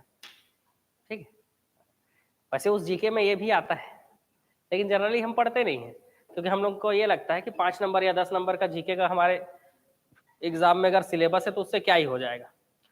वो एग्जाम दिलाने के बाद पता चलता है कि क्या हो गया उससे। ठीक है, बाकी ठीक। चलो, तो मुद्रास्फीति और मंदी की चीजें मैंने आपको समझा दिया। आपको मुख्य रूप से इसमें आंकड़े क्या याद रखने हैं? तो मुख्य रूप से आपको सीपीआई जो कि वास्तविक मुद्रास्फीति है, उपभोक्ता मूल्य सूचकांक ये याद रखना है 6.8% 2022-23 के अनुसार, और होलसेल प्राइस इंडेक्स मतलब थोक मूल्य सूचकांक ये 11.5% चल रहा है 2022-23 के अनुसार। इसके अलावा दिसंबर 2023 में जो भी रेट्स हैं, है ना, बैंक रेट है, रेपो रेट है, ये सब क्या चल रहा है, तो ये सब आपको याद रखना पड़ेगा। जैसे बैंक रेट जो है वो चल रहा है आपका 6.75। ठीक है, तो ये दिसंबर 2023 के आंकड़े। इकोनॉमिक्स वैसे भी टफ लगता है, लेकिन इसको अगर हम आराम से समझे तो चीजें समझ में आएंगी। जैसे आज आपको सबसे पहले 12 पंचवर्षीय योजना बताया मैंने आपको, तो ये चीज तो समझ में आ गया कि कुछ कर पाए ना पाए, लेकिन 12 पंचवर्षीय योजना तो पढ़ लेंगे। विदेश व्यापार जो है आपको लगा छोटा टॉपिक है, आयात निर्यात बस पढ़ना है, क्या आयात किया जाता है, क्या निर्यात किया जाता है ना, कितना आयात करते हैं, कितना निर्यात करते हैं, बस इससे ज्यादा कुछ पढ़ना ही नहीं उसमें।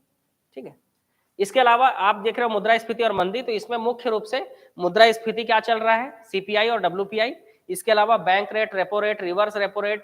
ठीक है, जैसे बैंक रेट 6.75% है, वैसे ही आपका रेपो रेट कितना है 6.5, और उसका आधा लगभग 3.35 रिवर्स रेपो रेट है।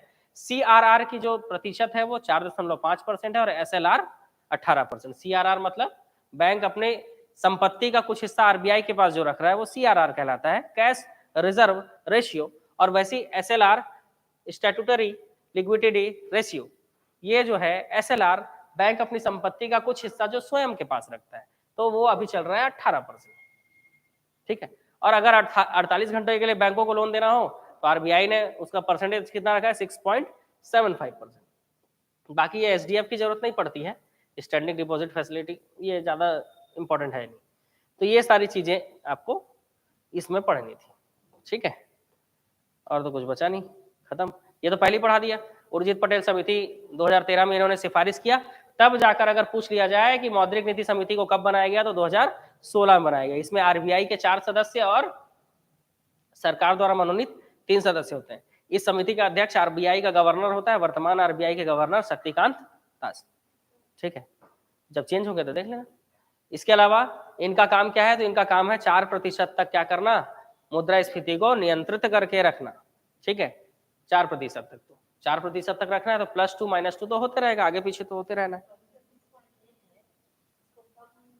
करने का कुछ उपाय करेंगे ना जी, क्यों नहीं करेंगे, बिल्कुल उपाय करेंगे, है ना, क्योंकि 6% तक रखना है तो कुछ ना कुछ तो पॉलिसी बनाएंगे ये लोग।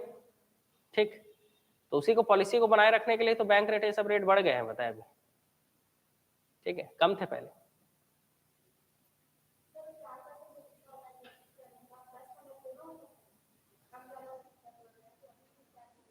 4% तक नियंत्रित करना है, तो 4 में से 2 घटा लो या 2 बढ़ा लो, इसी को लिखा है 2 से 6। ठीक है, +2 -2, +-2 का मतलब क्या है, 4% पर रखना है, थोड़ा बहुत आगे पीछे होते रहेगा ना, तो कितना आगे होगा और कितना पीछे तक रखना है, तो 2 आगे होगा तो चल जाएगा, 2 नीचे भी होगा तो चल जाएगा, लेकिन अभी नहीं चलेगा क्योंकि अभी 6 से ज्यादा है, 6.8। ठीक है, मामला यहाँ तक कोई दिक्कत नहीं है। तो अगले चैप्टर की ओर चलते हैं। नेक्स्ट चैप्टर हमारा क्या बोलता है, तो नेक्स्ट चैप्टर हमारा बोलता है जीडीपी। नेक्स्ट चैप्टर हमारा क्या है, जीडीपी। छोटा चैप्टर है, तुरंत खत्म हो जाएगा, क्योंकि जीडीपी में मैं जीडीपी का कॉन्सेप्ट नहीं समझाने वाला हूं, मैं सीधा आपको आंकड़े बताऊंगा कि भारत में वर्तमान जीडीपी क्या चल रहा है। ठीक है,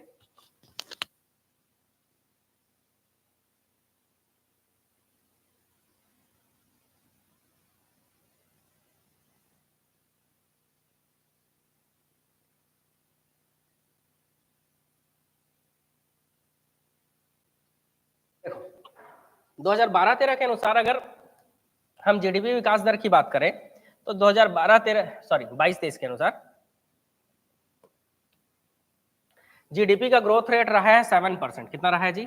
7%। भारत के जीडीपी मतलब जीडीपी का मतलब ये समझ सकते हो सरकार जो पैसा कमाती है, ठीक है, उसका ग्रोथ 7% रहा है और 23-24 में इसका अनुमानित है 6 to 6.8% अनुमानित है, ठीक है। 23-24 में कितना अनुमानित है? 6 to 6.8।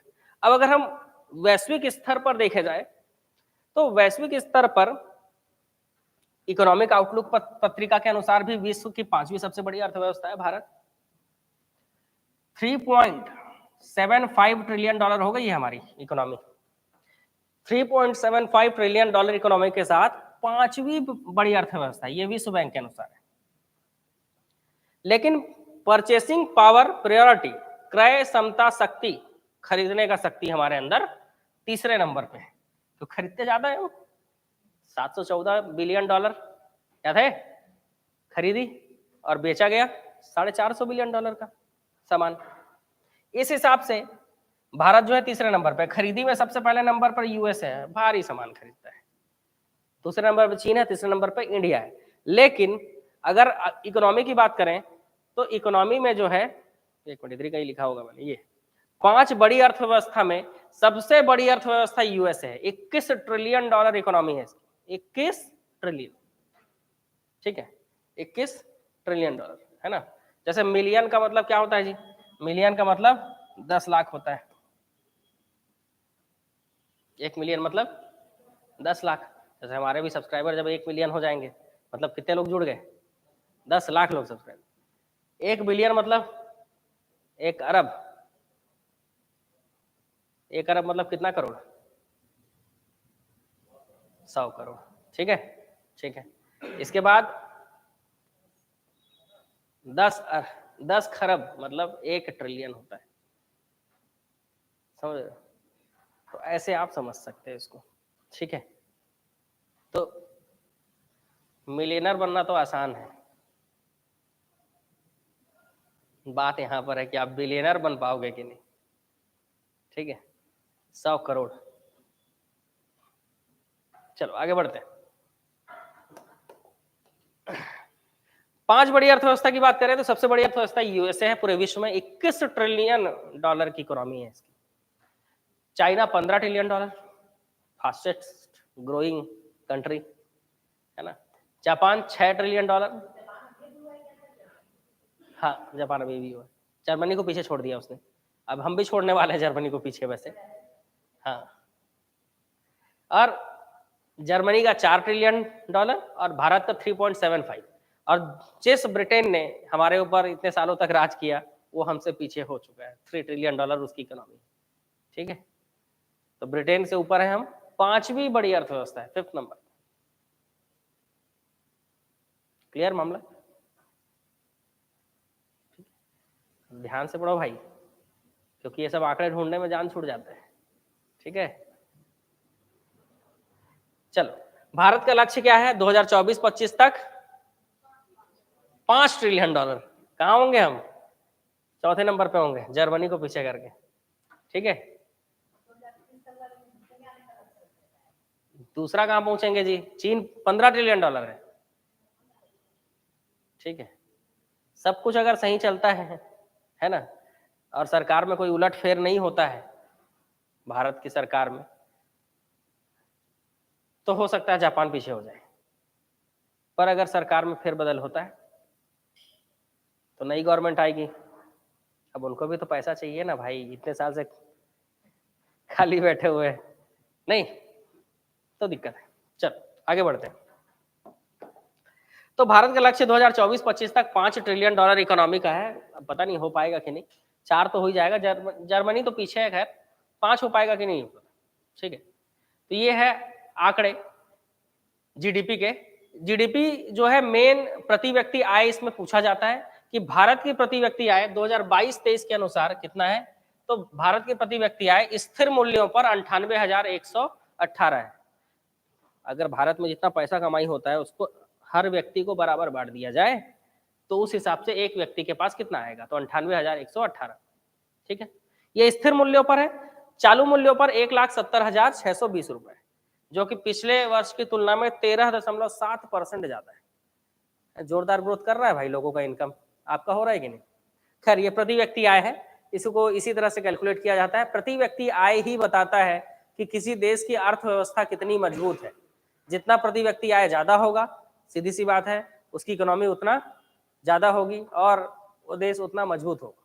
ठीक है, इस हिसाब से आपको छत्तीसगढ़ का भी पूछ सकता है कि छत्तीसगढ़ का स्थिर मूल्य पर प्रति व्यक्ति आय कितना है, तो 96,242 ये क्वेश्चन आ सकता है। इसके अलावा प्रचलित मूल्य पर 1,33,898 रुपए है, जो कि पिछले वर्ष की तुलना में 10.93% के ग्रोथ रेट के साथ है। तो हर चीज में क्या हो रहा है, ग्रोथ हो रहा है, तो प्रति व्यक्ति आय में भी ग्रोथ हो रहा है। क्या बोल रहे, संस्कृत व्याख्याता का ऑनलाइन कोर्स लेना है, कौन पढ़ाई संस्कृत व्याख्याता, अहम किम करोमी, ऐसा ऐसे ही चालू हो जाएगा। बचपन याद है कि नहीं भाई, प्रत्यक्ष किम प्रमाणम, ऐसे ही चलता नहीं, बचपन में मजा आता था संस्कृत पढ़ने के बाद मस्ती करने में। नहीं, कुछ दिन मतलब दोस्तों यारों के साथ जो है संस्कृत में बात चलता था, बताए तो मजा आता था, बताए। वैसे संस्कृत व्याख्याता का भी पोस्ट आ रहा है, अगर मेरे जो गुरु जी है ना, मतलब मैं जिनसे पढ़ा हूँ, अगर वो एग्री हो जाए पढ़ाने के लिए तो आप लोगों के लिए क्लास चालू हो जाएगा। ठीक है, लेकिन बहुत मारे पीटे हैं तो डर लगता है जब सामने जाने में, बताए बहुत मारते थे, बताए। वैसे भाई को भेजा हूँ कि जाके एक बार बात करके देखो, है ना। तो ऑनलाइन वालों अगर हो जाए, तो अगर मामला जम जाए तो आप लोगों के लिए बहुत जल्दी जो है संस्कृत व्याख्याता को ऑनलाइन अवेलेबल करा देंगे। ठीक है, क्योंकि उनका जीवन पूरा संस्कृत और मैथ्स पढ़ाने में ही निकल गया। चलो आगे बढ़े। अब हमसे तो हो नहीं पाएगा ना यार, संस्कृत कहाँ हो पाएगा संस्कृत। तो जो एक्सपीरियंस है जिनको इसमें, वही पढ़ाए तो ज्यादा अच्छा है। भारत में सर्वाधिक प्रति व्यक्ति आय वाले राज्य हैं, पहले नंबर पे गोवा। क्यों? राज्य ही छोटा है ना, और पर्यटन से जान रहे हो बहुत पैसा आता है। दूसरे नंबर पे दिल्ली और तीसरे नंबर पे चंडीगढ़ है। और सबसे कम प्रति व्यक्ति आय वाले राज्य हैं बिहार और यूपी। पहले नंबर पर बिहार, दूसरे नंबर पर यूपी। ठीक है, तो सबसे कम प्रति व्यक्ति आय वाले राज्य बिहार और यूपी, और सबसे ज्यादा प्रति व्यक्ति आय, क्योंकि यहाँ पर पॉपुलेशन ज्यादा है ना, जगह छोटा है, पॉपुलेशन ज्यादा है, और करने को सिर्फ खेती है, और खेती से कितना इनकम हो जाएगा, इसीलिए यहाँ की प्रति व्यक्ति आय कम। एक समय पे जो है पाटलिपुत्र, समझ रहे हो, पूरे भारत की राजधानी हुआ करती थी, क्योंकि उस समय खेती जरूरी था। अब उद्योग और सर्विस सेक्टर भी जरूरी है। तो जिस राज्य ने अपने उद्योग और सर्विस सेक्टर को आगे बढ़ाया है वो आगे है, सीधी सी बात। और छत्तीसगढ़ भी उद्योगों में तो आगे है, लेकिन सर्विस सेक्टर यहाँ पर बहुत लो है जी। सर्विस सेक्टर को भी छत्तीसगढ़ में बढ़ावा मिलना चाहिए, नहीं मिलना चाहिए। ठीक,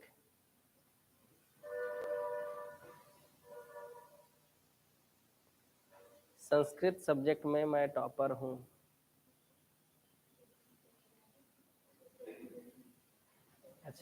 अच्छा वो कमेंट डिलीट कर लिए, बताए, पर फिर भी क्रिया के प्रति विपरीत क्रिया प्रतिक्रिया जरूरी है। ठीक है, टॉपर रहे होगे, पर अभी तो नहीं बनेगा ना क्वेश्चन, अभी बन जाएगा क्या?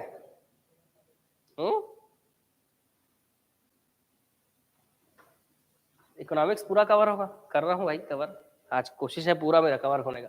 तो मामला समझ में आ गया। दो तीन चीजें आपको याद रखनी होती है, खास करके नेशनल इनकम में, कि इनकम कितना है प्रति व्यक्ति आय। तो भारत का कितना है जी, 98,118 स्थिर मूल्य पर, और चालू मूल्य पर 1,70,620।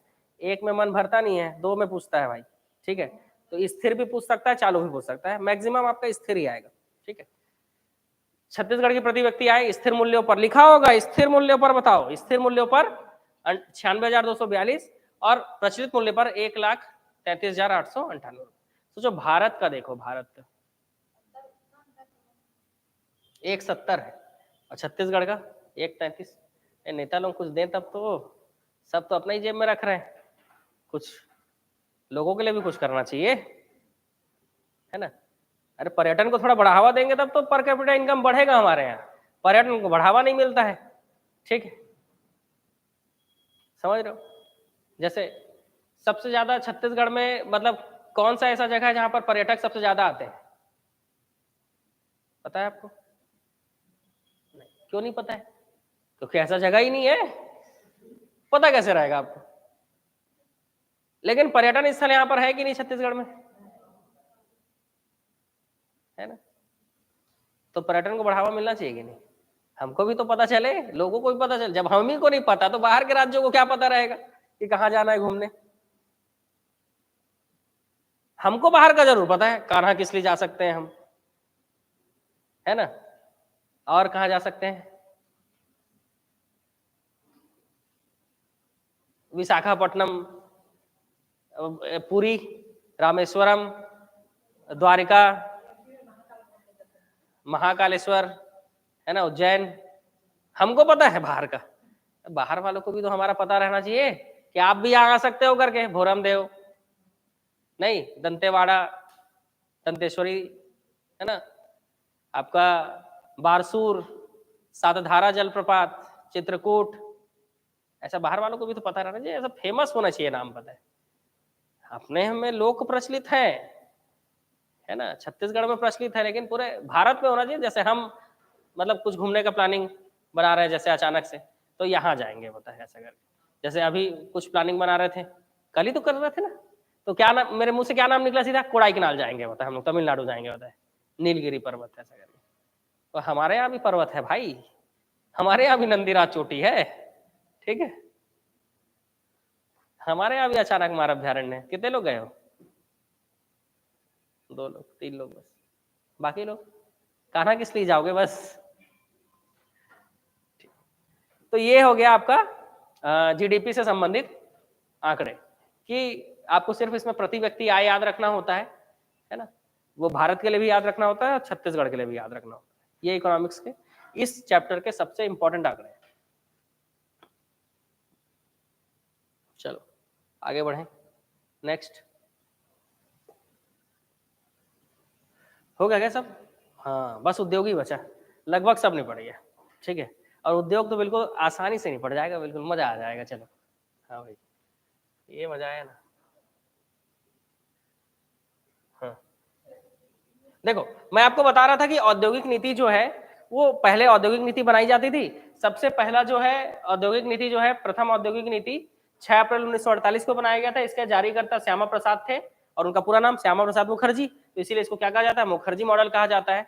ये एक तरह की कैसी अर्थव्यवस्था थी? तो मिश्रित अर्थव्यवस्था थी। कैसी अर्थव्यवस्था थी? मिश्रित अर्थव्यवस्था थी।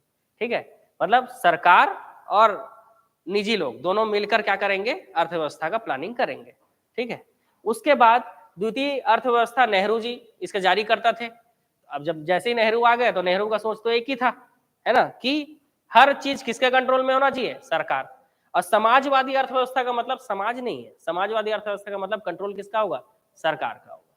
समाजवादी मतलब सरकार, पूंजीवादी मतलब उद्योगपति लोग। ठीक है, तो इनका ये पीसी महालनोबिस प्रसिद्ध सांख्यिकीविद 29 जून को सांख्यिकी राष्ट्रीय सांख्यिकी दिवस मनाया जाता है इन्हीं के नाम पे। तो ये इनका मॉडल था, इनके जरिए इन्होंने ये वाला अर्थव्यवस्था लॉन्च किया, समाजवादी अर्थव्यवस्था, हर चीज कंट्रोल।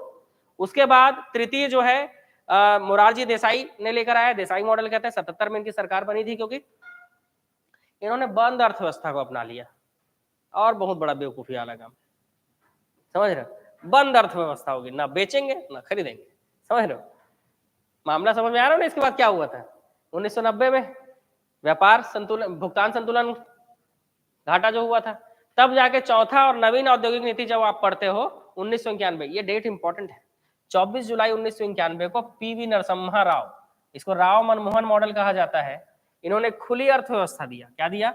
खुली अर्थव्यवस्था। इसी के तहत इन्होंने एलपीजी का नीति लागू किया। और इसी के हिसाब से देखो, GDP, GSDP, growth rate India, Chhattisgarh का, ये सब पिछले वीडियो में मैं करा दिया था, इसलिए यहाँ पे आंकड़ों को मैं बढ़ाऊंगा नहीं। ठीक है, आप पिछले वीडियो से देख लेना, पिछले वीडियो में मैंने अर्थव्यवस्था के क्षेत्र में पूरा कराया है। ठीक है, यूट्यूब पे डाला हुआ है, देख लेना आप लोग भी, और बाकी ऑनलाइन वाले जितने भी देख रहे हो वहीं से देख लेना, बढ़ेगा नहीं तो आंकड़े। 29 जून को राष्ट्रीय सांख्यिकी दिवस मनाया जाता है, किसके नाम पर? पीसी महालनोबिस। कौन? पीसी महालनोबिस। नवीन औद्योगिक नीति कब लागू की गई? 24 जुलाई 1991। कब लागू की गई? 24 जुलाई 1991। नेक्स्ट, ये पहली आर्थिक नीति है। पहली आर्थिक नीति में क्या किया गया था? तो पहली आर्थिक नीति में उद्योगों को, ठीक है, पहली आर्थिक नीति में उद्योगों को 4 श्रेणियों में बांटा गया था। थोड़ा सा डिटेल कर लेते हैं, हल्का हल्का बस, है ना। Class A, class B, class C, class D. पहला औद्योगिक नीति जो जारी किया गया उसके तहत 4 भाग में बांट दिया गया। तो क्लास ए में 3 उद्योग थे, क्लास बी में 6, क्लास सी में 18 और जितने बच गए बाकी क्लास डी में उद्योग रहेंगे। क्लास और ए और बी सरकारी नियंत्रण में होंगे, मतलब ये 6 और 3 9 उद्योग पूरी तरह से सरकारी नियंत्रण में होंगे। उद्योगों को सरकारी नियंत्रण में रखने के कारण ही आज अर्थव्यवस्था हमारी इतनी पीछे है, ठीक। इसके अलावा शेष सभी उद्योग जो होंगे वो निजी नियंत्रण में होंगे, ठीक है, ये कहा गया। इसके अलावा ये कुछ उद्योग है, जो 3 उद्योग थे ना वो थे नाभिकीय, रेलवे और पेट्रोलियम, और बाकी के 6 उद्योग oil and natural gas, iron, coal, aeroplane, ship, telecom, है ना। सारा चीज तो आपने अपने पास ही रख लिया, बचा क्या फिर, ठीक है। तो ये सारी चीजें। पहली औद्योगिक नीति अपने लक्ष्य को प्राप्त करने में असफल रही। क्यों असफल रही? क्योंकि हर चीज आप सरकारी कंट्रोल से कर रहे हो। आपका काम सरकार चलाना है, आप क्या कर रहे हो? उद्योग चलाने में लगे हो। आपका काम क्या है? सरकार चलाना है, आप क्या कर रहे हो? उद्योग चलाने में लगे। तो आपकी योजना तो असफल होगी ना। द्वितीय औद्योगिक नीति 1956 में लाया गया। पहली नीति के असफल होने के कारण दूसरा लाया गया 56 में, ठीक है। इसमें ये कहा गया, नेहरू जी ने बढ़िया ढिंगरा फोड़ दिया किसके ऊपर, कि पहले औद्योगिक नीति में आपने निजी क्षेत्रों को दे दिया, प्राइवेट लोगों को आपने काम करने दिया, इसीलिए फेल हो गया। इनके अनुसार निजी क्षेत्रों की भागीदारी थी, इस कारण फेल हो गया। और बाकी जो 2-4 और भी थे उन्होंने कह दिया कि क्लास में बांट दिए थे इसीलिए फेल हो गया। चलो ठीक है, देखते हैं द्वितीय में कुछ अच्छा किए होंगे लोग। दूसरे में इन्हीं सबको दूर करने के लिए इन्होंने उद्योगों को अनुसूचियों में बांटा। पहली अनुसूची और दूसरी अनुसूची में 17 और 12 उद्योग रखे, टोटल 29 उद्योगों को इन्होंने सरकारी नियंत्रण में लिया है। 9 उद्योग से 29, समझ रहे हो, मतलब पूरा हम ही कंट्रोल कर लेंगे। और बाकी सब उद्योग को सरकार की अनुमति से निजी क्षेत्रों को दिया जाएगा। इसका मतलब कुल मिलाकर सरकार। अब बताओ फेल होगा पास होगा? फेल होगा कि पास होगा ये नीति?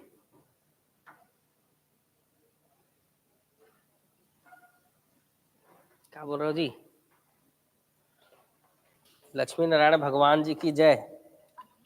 लक्ष्मी नारायण अचानक से कहां से पहुंच गए?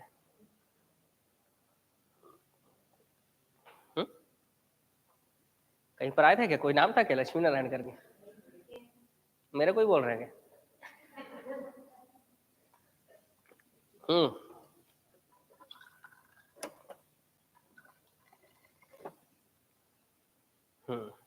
चलो, तो सीधी सी बात है, हर चीज पे सरकारी कंट्रोल, इसके कारण नुकसान ये होगा। सबसे पहले तो लाइसेंसिंग प्रणाली की शुरुआत हो गई, इसी को इंस्पेक्टर राज कहा गया। क्योंकि बिना लाइसेंस के अगर आप कोई उद्योग लगाए हो तो आपको पकड़ने तो पुलिस ही आएगी ना। पुलिस वालों का जेब भरने लगा, समझ। भारी उद्योगों के माध्यम से देश का विकास करने की नीति बनाई गई। ठीक है, आप भारी उद्योग लगाएंगे, भारी उद्योग लगाने के लिए आपको कर्जा भी तो लेना पड़ेगा। सेकंड औद्योगिक नीति को भारत का आर्थिक संविधान भी कहा जाता है, क्योंकि इसी में हर चीज का प्लानिंग बनाया गया था इस औद्योगिक नीति में, ठीक है। इसीलिए इसको भारत का आर्थिक संविधान कहा जाता है। कौन सी औद्योगिक नीति को? द्वितीय, जो कब जारी किया गया? 1956 में। कब जारी किया गया जी? 30 अप्रैल 1956, ठीक है। यह नीति पूर्णतः सफल नहीं हुई, ठीक है। क्या क्या कमियां थी? कमी सुन के तो मजा आ जाएगा बिल्कुल। सबसे पहले हर चीज सरकारी था, हर कंपनी सरकारी हो चुकी थी। वर्क कल्चर का अभाव पीएसयूज में। अरे सैलरी तो हर महीने मिलना ही है, तो काम क्यों करें हम? जैसे बाल्को, एक टाइम थे बाल्को के कर्मचारी इतने आलसी, समझ रहे हो, 1 करोड़ का टर्नओवर था, ठीक है। जैसे ही कंपनी को बेचा सरकार ने 100 करोड़ का टर्नओवर हो गया। मतलब 1 करोड़ का टर्नओवर और सीधा कितना हो गया 100 करोड़ का टर्नओवर, 100 गुना फायदा अगले ही साल। ऐसा क्या कर दिया? तो ऐसा सरकार ने ये किया कि कंपनी को बेच दिया। ठीक है, अब वो आ गया प्राइवेट हाथों में। ऐसा नहीं है कि कंपनी पूरी उसमें है। 51% वेदांता ग्रुप स्टरलाइट कंपनी के पास है और 49% सरकार के पास है। कोई भी कंपनी सरकार और ये निजी क्षेत्र है ना, सरकार पूरी तरह से नहीं देती किसी को भी 100%। ठीक है, लेकिन जिसके पास 51% होगा मालिकाना हक किसके पास है? उसके पास है। लेकिन जो इनकम होता है उसका 49% किसको जाता है? सरकार को। ठीक है, तो उस समय की जब बात करें, जब भारी उद्योगों के माध्यम से मतलब नीति बनाया गया कि हम जो है देश को बढ़ाएंगे आगे, हाँ, तो लोगों ने अपना अपना काम निकालना शुरू कर दिया। काहे काम करेंगे? पीएसयू को सफेद हाथी का संज्ञा दे दिया गया। इतने बड़े बड़े अपने उद्योग लगाए, सब ठप, क्योंकि लोग तो काम ही नहीं कर रहे हैं। क्यों काम नहीं कर रहे हैं भाई? तो पता चला कि बैठे बैठे तो सैलरी मिल रहा है, काम क्यों करें? समझ रहे हो? जैसे सरकारी नौकरी, हर किसी का यही सोच है कि एक बार सरकारी नौकरी लग गया ना तो काम करे चाहे मत करें, पैसा तो हर महीने आएगा। इसीलिए तो मेहनत कर रहे हो भाई।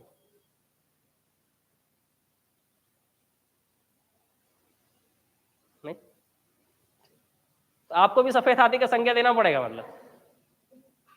पर पिछली सरकार क्या सरकार थी बताए, कर्मचारियों को तो उन्होंने ऐसा रगड़ रगड़ के काम करवाया बताए, 5 साल में बहुत दौड़ाया बताए। इसका दर्द कर्मचारी लोग ही समझ सकते हैं, बहुत ही दौड़ाया बताए।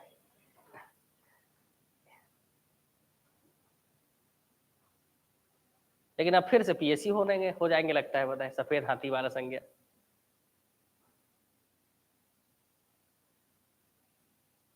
यस सर बोल रहे हो? हाँ देखो, कर्मचारी लोग जुड़े हुए हैं ना, सरकारी कर्मचारी लोग। ठीक, चलो, तो पीएसयू को सफेद हाथी की संज्ञा दे दी गई क्योंकि इस समय जो है लोगों में वर्क कल्चर का अभाव हो गया कि काम ही क्यों करना, जब पैसा हमको बैठे बैठे मिल रहा है, हर चीज तो सरकारी नियंत्रण में, मतलब सरकारी है कंपनी, सीधी सी बात है। और जब कंपनी सरकारी है तो पैसा तो हर महीने बराबर मिलेगा हमको। ठीक है, चलो आगे बढ़ेंगे।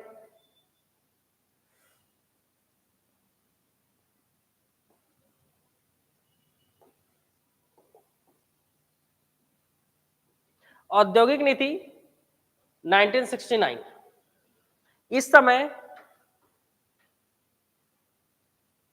मतलब ऐसा नहीं है कि सिर्फ 4 औद्योगिक नीति बनाए गए थे, और भी कुछ कुछ औद्योगिक नीति बीच में बनाए गए थे। उसमें से 2 याद रखना जरूरी है, क्योंकि 1969 में ही एमआरटीपी एक्ट पारित किया गया था, मोनोपोली रेस्ट्रिक्शंस ट्रेड पॉलिसी।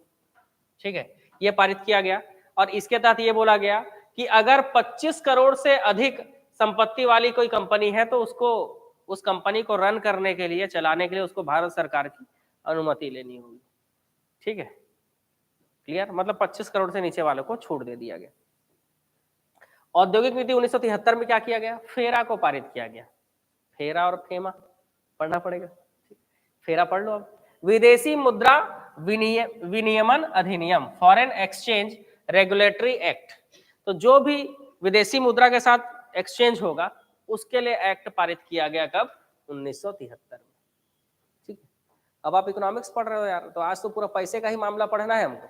ठीक है, चलो आगे बढ़ते हैं। तीसरी औद्योगिक नीति।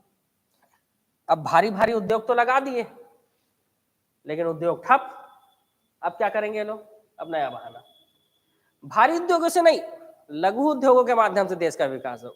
तो तब बुद्धि कहाँ गया था, है ना? शुरुआत में बुद्धि कहाँ गया था? इतने साल बाद बुद्धि खुला 1977 में कि भारी उद्योगों के माध्यम से नहीं, लघु उद्योगों के माध्यम से विकास किया जाएगा।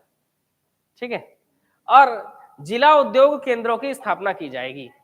आइए आइए, मैं बोल दिया आने के लिए, इशारा किया ना जी आने के लिए। भारी उद्योगों के माध्यम से नहीं बल्कि लघु उद्योगों के माध्यम से देश का विकास किया जाएगा और जिला उद्योग केंद्र भी इसकी स्थापना की जाएगी। तीसरी अर्थव्यवस्था बंद थी, निर्यात प्रतिबंधित की नीति थी, एक्सपोर्ट करना नहीं है, आयात बिल्कुल नहीं करना है, थोड़ा बहुत बस, उससे ज्यादा कुछ करना नहीं है। इसका नुकसान क्या हुआ? ये वैसे भी अल्पकालिक नीति थी तीसरा वाला, क्योंकि मोरारजी देसाई की सरकार थी 77 में, 80 में उनकी सरकार चले गई तो ये भी चला गया। और 80 में जैसे Indira Gandhi back to work, उन्होंने फिर से अपने पिताजी के बनाए द्वितीय आर्थिक नीति को लागू कर दिया, ठीक है, पुनः लागू कर दिया।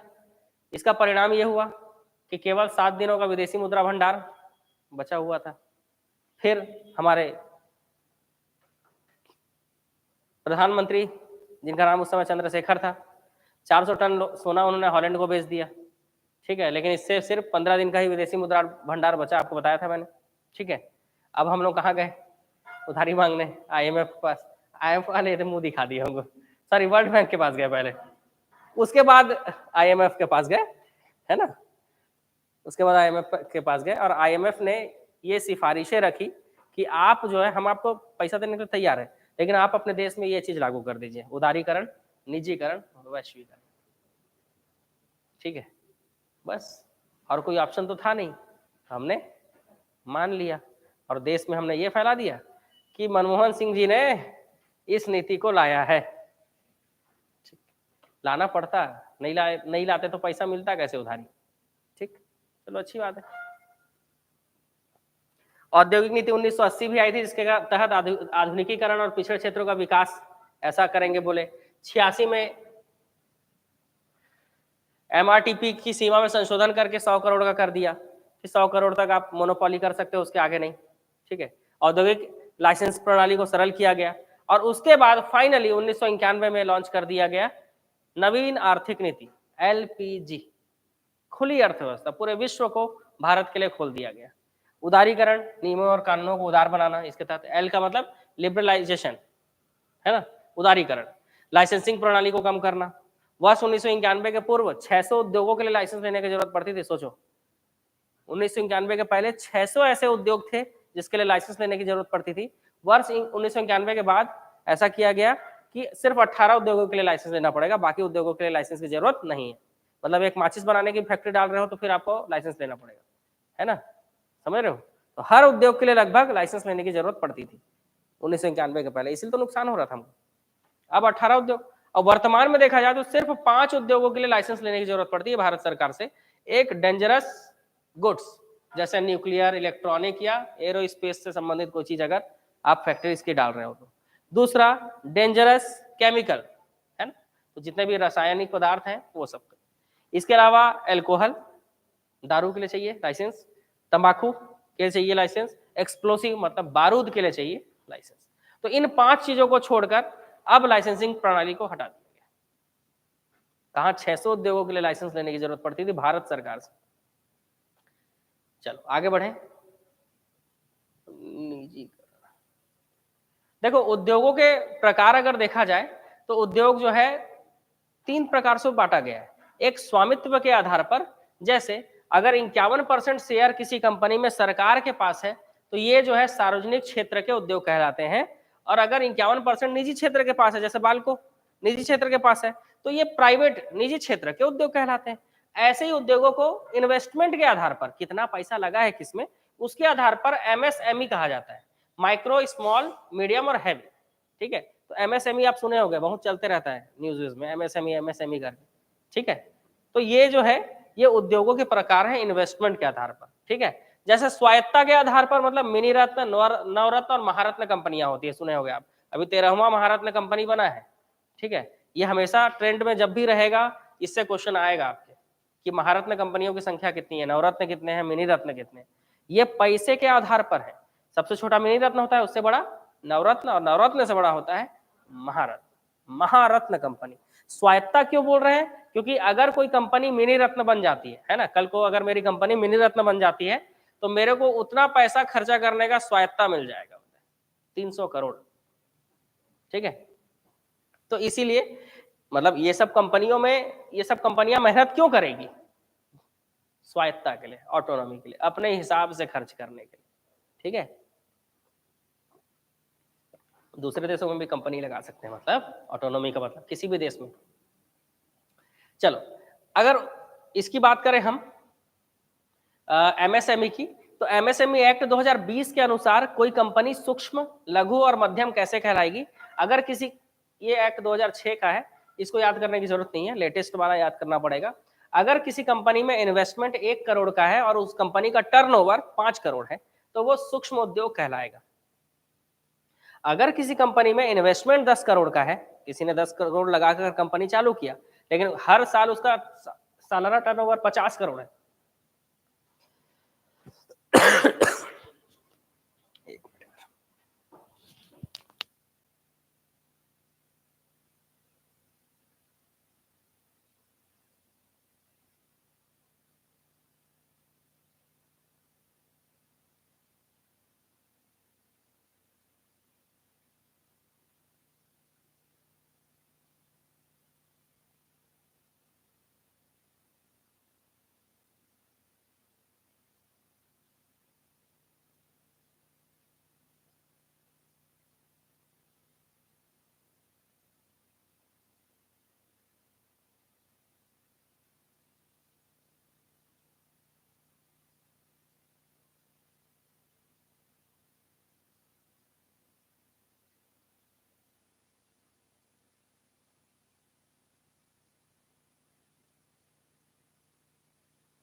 चलो कंप्लीट करते हैं इसको, है ना।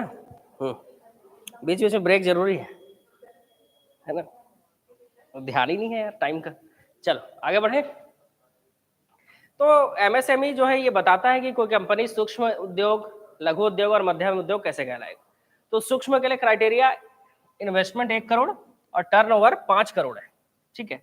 अगर किसी कंपनी में 10 करोड़ लगा हुआ है, इन्वेस्टमेंट 10 करोड़ का है और टर्नओवर 50 करोड़ का है, तो उसको लघु उद्योग कहेंगे।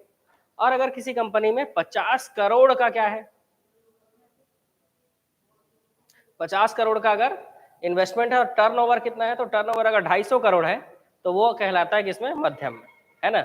जैसे ही मैं सूक्ष्म उद्योग की श्रेणी में, जैसे ही मैं मेरा आ गया, तो तब से एमएसएमई से जो है लोन के ऑफर मेरे को आते रहते हैं, ठीक है। तो अभी हम सूक्ष्म में है, बहुत जल्दी इधर जाएंगे, लघु उद्योग में आ जाएगा, ठीक है। क्योंकि अब इसको एमएसएमई जो है उद्योग और सेवा के लिए सेम क्राइटेरिया हो गया, ठीक है, सर्विस सेक्टर और इसके लिए, ठीक है। इसको सेम क्राइटेरिया कर दिया गया मैन्युफैक्चरिंग के लिए भी और इसके लिए भी, ठीक। मतलब वो जो सेवा क्षेत्र है वो भी और मैन्युफैक्चरिंग के लिए, दोनों के लिए जो है एमएसएमई का क्राइटेरिया सेम रख दिया गया। पहले एमएसएमई के क्राइटेरिया अलग अलग थे दोनों के, अब 2006 में देखो सेवा क्षेत्र, ये जो आप पढ़ रहे थे ना इस तरफ वाला, ये उद्योग वाला था, विनिर्माण क्षेत्र, और ये सेवा क्षेत्र था। तो सेवा क्षेत्र में 25 लाख या उससे कम का टर्नओवर रहता था तो उसको सूक्ष्म उद्योग कहते थे, और सेवा क्षेत्र में 10 लाख या उससे कम का रहता था। तो ये अलग अलग आंकड़े थे, तो अच्छा हो गया बताया, मतलब उद्योग वाला भी और सेवा वाला भी सेम क्राइटेरिया कर दिया गया। तो कोई उद्योग सूक्ष्म उद्योग कैसे कहलाएगा, लघु उद्योग कैसे कहलाएगा और मध्यम उद्योग कैसे कहलाएगा, समझ में आ गया, ठीक है। टर्नओवर और निवेश के आधार पर अगर क्वेश्चन ये आता है कि बताइए मध्यम उद्योग इसमें से किसे कहा जाएगा, तो उसमें आपको आंसर लेना होगा जिसमें निवेश लिखा हो 10 करोड़ का और टर्नओवर लिखा हो 50 करोड़ का, ठीक है। तो 1 करोड़ 5 करोड़, 10 करोड़ 50 करोड़ और 50 करोड़ और 250 करोड़, ऐसे करके आपको याद रखना है। और जब 250 करोड़ से ज्यादा हो जाए तब फिर मिनी रत्न, नवरत्न, महारत्न, क्लियर है ना। तब फिर मिनी रत्न, नवरत्न, महारत्न, ठीक है। तो उसी को अब आगे बढ़ेंगे हम। देखो ये है मिनी रत्न, नवरत्न और महारत्न। मिनी रत्न की शुरुआत साल 2002 से की गई। किसी भी कंपनी को मिनी रत्न का दर्जा दिया जाना चालू किया गया 2002 से, और नवरत्न का दर्जा 1997 से दिया जा रहा है, और महारत्न का दर्जा 2010 से दिया जाने लगा। और अब तक वर्तमान में 13 कंपनियां ऐसी हैं जो महारत्न का दर्जा प्राप्त कर चुकी हैं। ठीक है, सबको पीएसयू कहा जाता है, पब्लिक सेक्टर यूनिट, सार्वजनिक क्षेत्र के उद्योग, है ना। मिनी रत्न को दो भागों में बांटा जाता है, मिनी रत्न 1, मिनी रत्न 2। मिनी रत्न 2 सबसे पहले बनता है कोई कंपनी लगातार 3 साल से लाभ में है, सिर्फ प्रॉफिट हो रहा है उस कंपनी को, तो उसको मिनी रत्न 2 का दर्जा दे दिया जाएगा। अगर उसकी और भविष्य में भी लाभ होने की संभावना हो तो, और कंपनी करीब करीब 300 करोड़ से प्लस का होगा टर्नओवर तब। ठीक है, अगर मिनी रत्न 2 से 1 कब आएंगे, जब ऐसा हो कि लगातार 3 साल से तो लाभ हो रहा है, लेकिन लाभ जो है वो 30 करोड़ से ज्यादा का है। लाभ कितना? 30 करोड़ से ज्यादा का है, तब मिनी रत्न 1 का दर्जा दिया जाता है। ठीक है, मिनी रत्न 2 कंपनी अगर कोई बन जाती है तो उसको 300 करोड़ की स्वायत्ता होती है कहीं भी किसी भी क्षेत्र में खर्च करने की। मिनी रत्न 1 कंपनी को 500 करोड़ स्वायत्ता होती है कहीं भी खर्च करने की। वर्तमान में मिनी रत्न 2 11 है और मिनी रत्न 1 57 है। टोटल मिनी रत्न 68 है। कितनी कंपनियां ऐसी हैं जिनको मिनी रत्न का दर्जा दिया जा चुका है? 68। ये घटते बढ़ते रहता है। ठीक है, क्लियर है मामला। सिर्फ अगर लाभ हो रहा है तो मिनी रत्न 2 बनोगे, लेकिन अगर हर साल 30 करोड़ का या उससे ज्यादा का लाभ हो रहा है तब आपको मिनी रत्न 1 का दर्जा दे दिया जाएगा। और कोई कंपनी मिनी रत्न के बाद ही नवरत्न बन सकती है।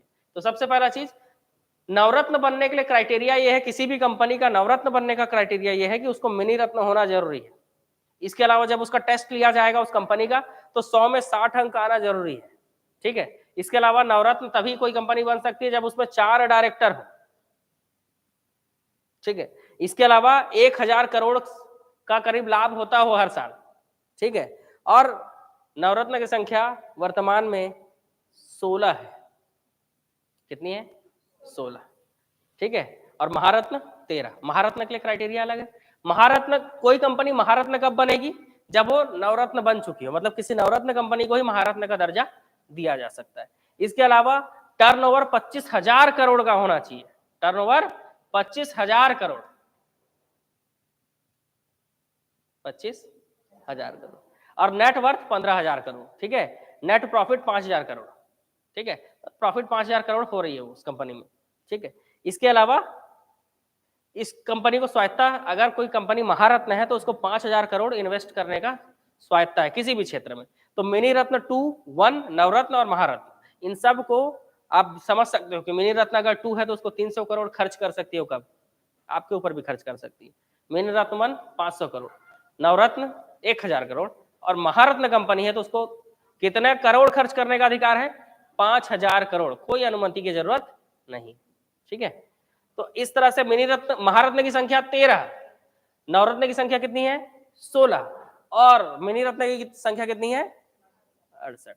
अगर आप देखें तो महारत्न की संख्या टोटल 13 है, ऐसे आप याद रख सकते हो। सेल, ओएनजीसी, एनटीपीसी, एनटीपीसी सुनो, महारत्न कंपनी। सेल तो सुने हो, Steel Authority of India Limited. IOCL, Indian Oil Corporation Limited. CIL, Coal India Limited. ठीक है, भेल, GAIL, BPCL, Bharat Petroleum Corporation Limited. इसके अलावा HPCL, Power Grid, PFC, RECL, और लेटेस्ट जो बना है वो बना है ओआईएल। लेटेस्ट जो 13वें नंबर का महारत्न कंपनी है, ये आपसे पूछ सकता है। ये 13 महारत्न कंपनी आपको याद भी रहना चाहिए वैसे। ठीक है, तो इसका फुल फॉर्म आपको याद करना पड़ेगा। ठीक है, तो ये आपको याद रखना भी है और मैं बता भी देता हूं आपको। वैसे क्या है? Oil, Oil India Limited. ऑयल का फुल फॉर्म क्या है जी? Oil India Limited. ये नेट पे आपको आराम से सर्च करने पे मिल जाएगा। वैसे पूरा इकोनॉमिक्स का आंकड़ा जो है आप नेट पे सर्च करके ढूंढ सकते हो, कोई दिक्कत वाली बात नहीं। हम भी वैसे ही करते हैं, ढूंढ ढांड के सबको लिखते हैं, है ना। जैसे मैं कहाँ तक लिखा था पहले? मैं लिखा था यहाँ तक, 8वां से मैं देख रहा हूँ, मतलब जब से, मतलब मैं नोट्स बना रहा हूँ तब से 8 हुए, 8 से 9 हुआ, 9 से 10, 11, 12 और वर्तमान में 13, है ना। इसलिए इसके बाद का कोई कोड नहीं है, इसका कोड बना हुआ है गेल तक का।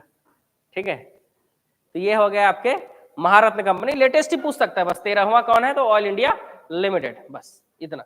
और वैसे ही आपके नवरत्न पूछ सकता है, नवरत्न कितने हैं? 16 है, ठीक है। तो इसमें भी कुछ कुछ आपको याद होगा। नालको सुने हो? नालको, देखो ऑयल इंडिया लिमिटेड पहले क्या था? नवरत्न था। देखो मैंने काटा है और किधर लिख दिया? उधर, ठीक है। ये देखो आरईसी, पीएफसी, ये सब पहले नवरत्न हुआ करते थे, सबको मैंने क्या कर दिया? काट दिया। क्यों? क्योंकि ये सब किधर चले गए? महाराष्ट्र में चले गए। अरे मामला समझ। तो ऐसे ही आपको भी, आपने एनएमडीसी सुना होगा, एनएमडीसी नवरत्न कंपनी, ठीक है। और क्या सुना होगा आपने? एयरकॉन सुने? एयरकॉन हमारे यहाँ रेल की पटरी बना रहे हैं लोग, है ना, जगदलपुर से उधर, मतलब रावघाट से जगदलपुर वाला लाइन, है ना, एयरकॉन, ठीक। हाँ, लास्ट वाला जो है वो नया वाला है, राइट्स लिमिटेड, ठीक है। इसका फुल फॉर्म तो देख ही नहीं रहा। तो ये नया वाला नवरत्न, आप ये राइट्स या रेट्स जो भी है इसको याद कर लेना, ठीक है। और वैसे भी महारत्न से ही क्वेश्चन आता है, नवरत्न से बहुत कम चांसेस होते हैं आने के क्वेश्चन, है ना। आप एग्जाम में भी प्रीवियस पेपर भी देख लोगे तो महारत्न का ही क्वेश्चन पूछता है। और अभी किसी ना किसी एग्जाम में महारत्न को पूछेगा, श्योर है एकदम, क्योंकि 13वां महारत्न कंपनी बना है ऑयल इंडिया लिमिटेड, OIL। तो किसी ना किसी एग्जाम में एकदम श्योर है, आएगा ही, एकदम श्योर है, इससे क्वेश्चन आता ही है, ठीक है। चलो आगे बढ़े। सेवा क्षेत्र, सेवा क्षेत्र का GDP,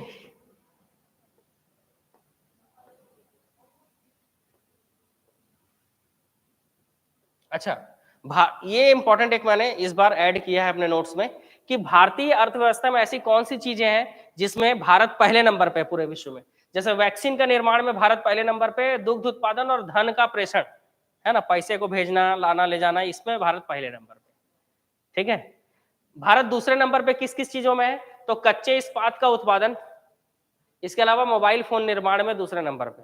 इतना फोन निर्माण करते हैं भाई हम लोग, सोचो, पहले में चाइना ही रहेगा।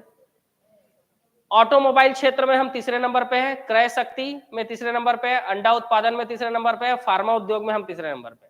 तो तीसरे नंबर पे हम इन सभी क्षेत्रों में हम तीसरे नंबर पे, ठीक है। अगर हम बात करें यात्री गाड़ी निर्माण या रेल नेटवर्क, इसमें हम चौथे नंबर पे। भारत का विश्व में कौन सा स्थान है? चौथा। एक्सचेंज रेट में हम 5वें नंबर पे है विश्व में। विदेशी मुद्रा भंडार में हम 6वें नंबर पे है पूरे विश्व में। विश्व व्यापार में सेवा निर्यात, सर्विस हम भेजते हैं ना, हमारे यहाँ से डॉक्टर भेजते हैं, इंजीनियर भेजते हैं, उसमें हम 7वें नंबर पे हैं। मांस के उत्पादन में हम 8वें नंबर पे हैं। और विश्व व्यापार का सेवा आयात, सर्विस लेने में हम 10वें नंबर पे, मतलब सर्विस देते ज्यादा है, लेते कम है। तो ये हो गया आपका कंप्लीट, ठीक। 3 घंटे खत्म, ठीक है। तो मैंने 5-6 टॉपिक लेकर आया था आप लोगों के लिए, वो मैं कंप्लीट करा दिया पूरा। मैं जो मतलब मेरे को जो पढ़ाना था वो मैं आपको कंप्लीट करा दिया भाई, ठीक है। और चलो अब मैं चलूँ, आप लोग जो है बढ़िया जो है बैठिए, 10 मिनट का ब्रेक ले लीजिए, चलिए। इसके आगे भी वही चलेगा, हाँ, मंडी अधिनियम चलेगा इसके बाद। नहीं, शायद वो पढ़ाएंगे, नाबार्ड, नाफेड, ये सब पढ़ना पड़ेगा, ठीक है। एजेंसियां प्रमुख एजेंसियों के बारे में पढ़ना पड़ेगा। जैसे अभी आपने नाबार्ड का नाम सुना, अब उसके बारे में जानना नहीं चाहोगे, है ना, जानना चाहोगे ना, तो अभी रुकोगे तब तो 10 मिनट रुको, गुरु जी आ रहे हैं, आगे बढ़ोगे आप, ठीक है। तो मेरा जो चैप्टर था मैं कंप्लीट करा दिया। इसके अलावा इसमें कुछ नहीं बचता है, इकोनॉमिक्स में 2-3 चैप्टर और हैं जो बिल्कुल आसान चैप्टर है, जैसे बैंकों का इतिहास, ये एक है। इसके अलावा कृषि जो है एक बहुत बड़ा टॉपिक है, जो पिछले वीडियो में मैं कवर करा चुका हूँ। और बच गया आपका नेशनल इनकम को थोड़ा डिटेल करना, GDP, GNP, NNP, ये सब क्या है उसको, तो उसको भी कभी जरूरत पड़ा तो देख लेंगे, क्योंकि GDP क्या है ये थोड़ी ना आता है क्वेश्चन में। GDP है कितना ही आता है क्वेश्चन में, डाटा आता है, और डाटा को मैंने पहले क्लास में ही करा दिया है, वो आप देख लेना, शुरू में ही मिल जाएगा आपको। लेटेस्ट जो डेटा है आपको कहीं ढूंढने की जरूरत नहीं पड़ेगी, ठीक है। चलो, तो यहाँ पर मामला खत्म होता है।